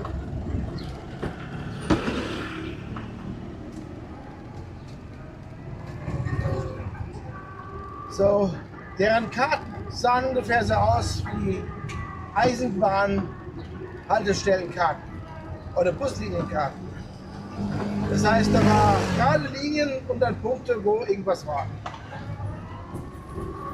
Da war eine Stadt wie Mainz, war gleich neben Rom mit ein bisschen Mittelmeer dazwischen. Die wussten das gar nicht. So, aber die Römer, die konnten absolut genial gerade lange Straßen bauen. So, bevor ich weiterführe, hier in meiner Front, da seht ihr ein Gemälde. Ach, da im Haus mit der roten. Genau, mit der roten Nelke. Nelke. Der Revolution. Richtig. Da rechts. Ach, da hinten jetzt ist ja. Ja.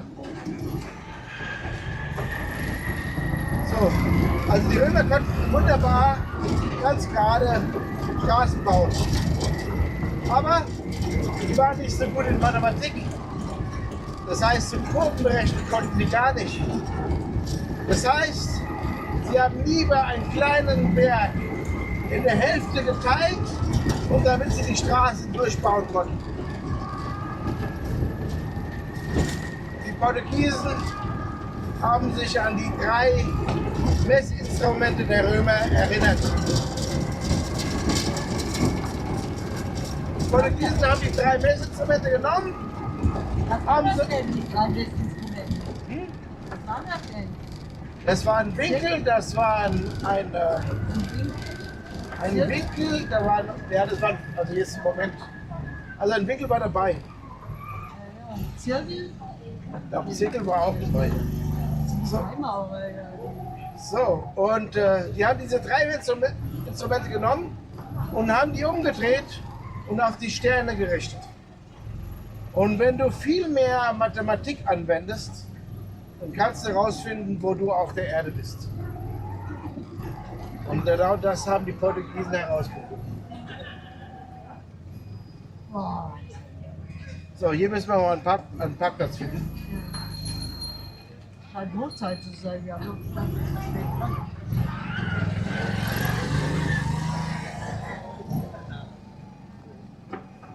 ach, das sind die Vorgänger Tuk-Tuks mit den Einrad und diesen. Okay, da haben wir doch, da passt noch rein. Achso, da kommt der andere schon rein.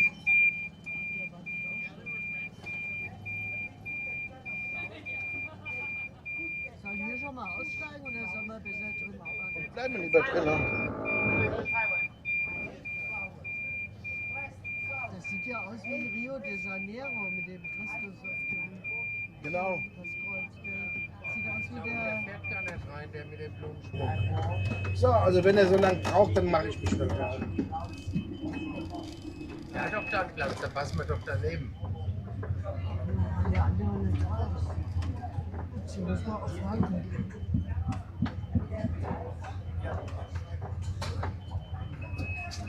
So, da haben wir es. Den kennt es immer einen vor der Nase. So, das ist der höchste Punkt Lissabons.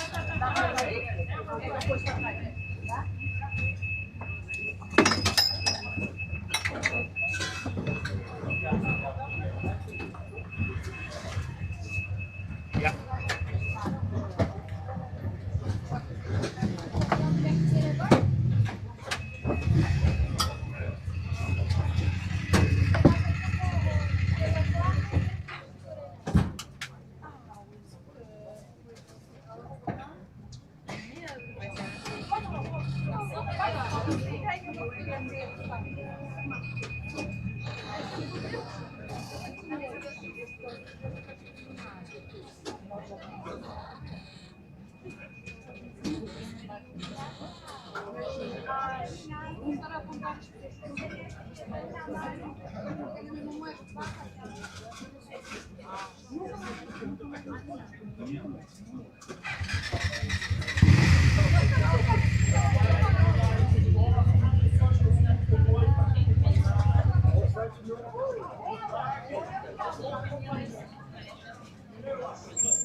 Going food is really good though. Nice.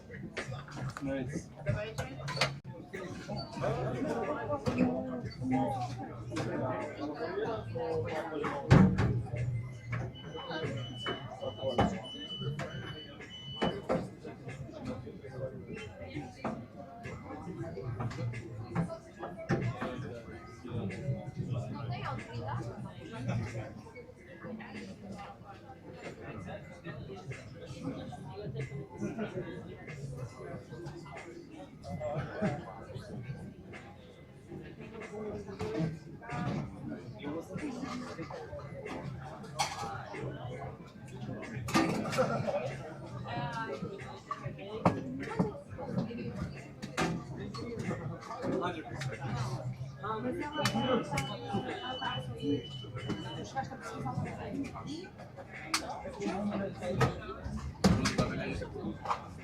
Normal?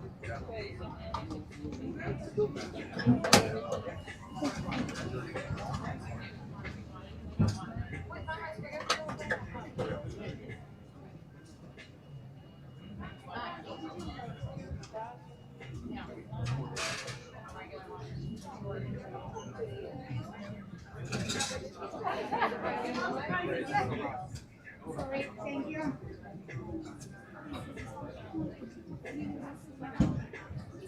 Yeah.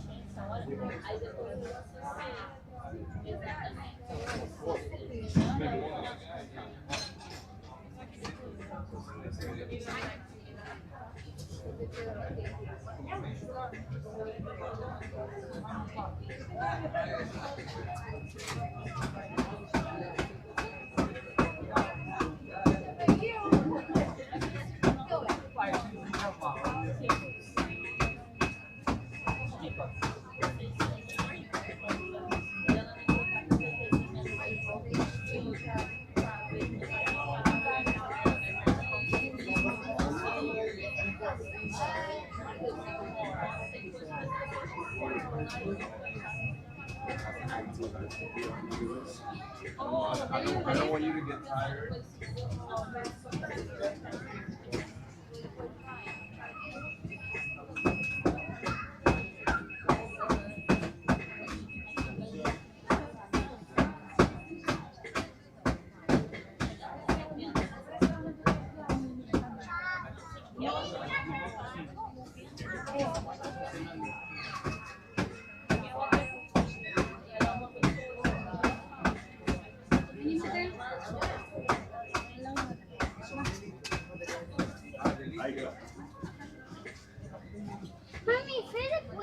Hagamos una batería de gel, es más barato con la batería de gel, te dura un año, tienes que cambiarla, se dañan rápido.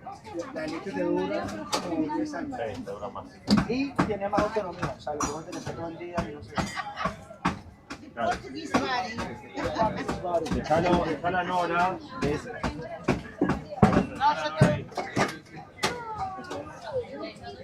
Acá que el lado, ¿verdad? Empezamos en una tarde de agua.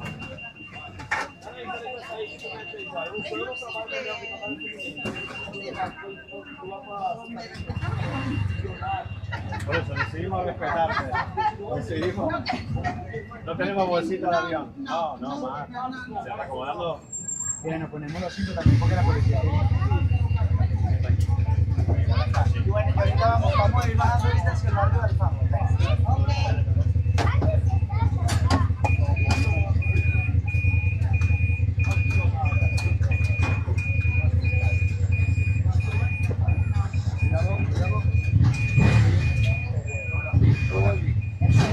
Igual te avisa.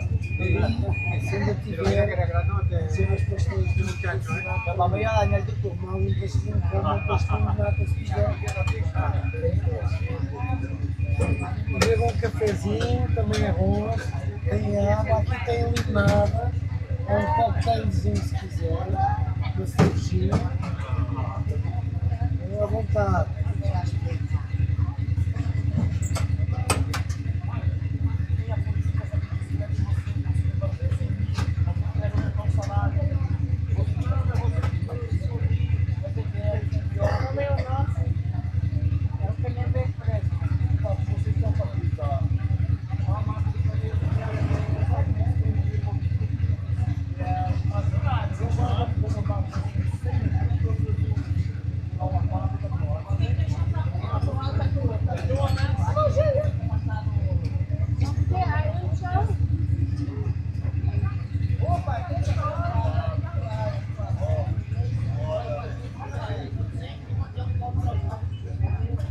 Ó, o safado, pega na minha mão. Cadê o português mais João Soares? Sei lá. 10 casas lá no Gomes, senhor.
What? Now we go this way.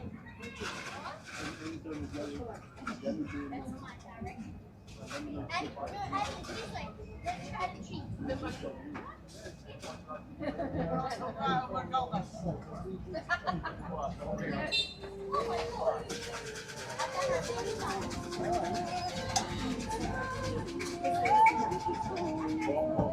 Está a fazer mal. Deveria parar ali porque o senhor é mais fácil de ir para lá. Eu vou dizer a ele.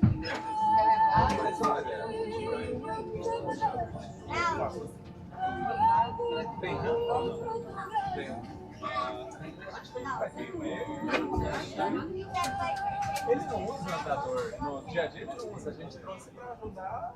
Pra andar, Tu, depois pode levar pra mim pra eu sentar aí, tá? Olha, pai. Eu não saí daqui, eu vou ficar olha, quando sai daqui, eu vou ver se não cai no lago, tá? Ah, é? Aí seu pai vai lá? Sim. Fica você. Aí eu vou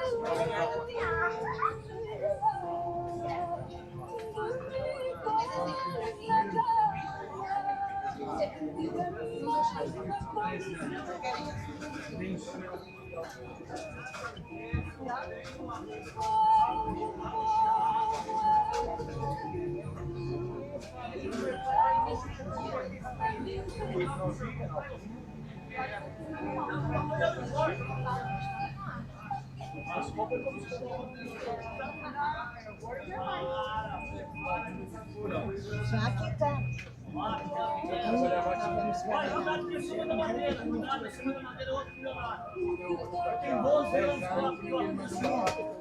Pode entrar por cima.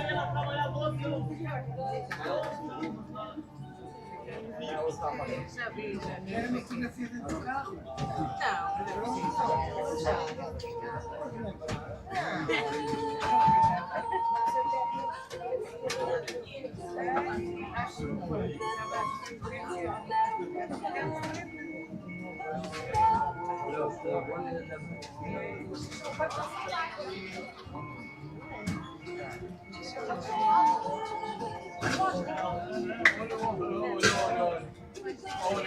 Tá fechado. Vai ser mais simples.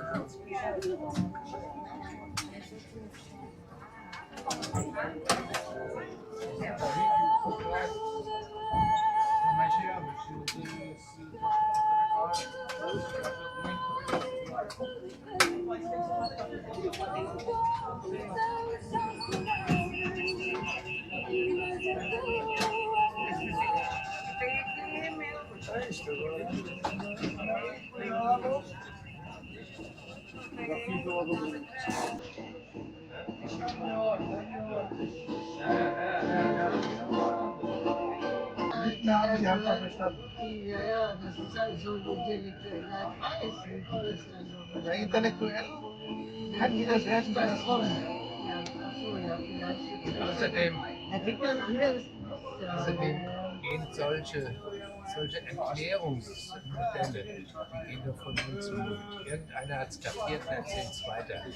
Der erzählt es 5 Leuten weiter, die 5 erzählen es 10 Leuten weiter und so weiter. Also die wussten halt alle, was gemeint ist. Ja. Gut, dann gehen wir zum nächsten. Der nächste ist São Vicente, die Kirche. São Vicente. Ganz genau, so wie der Heilige. Ach so, was kann man sagen?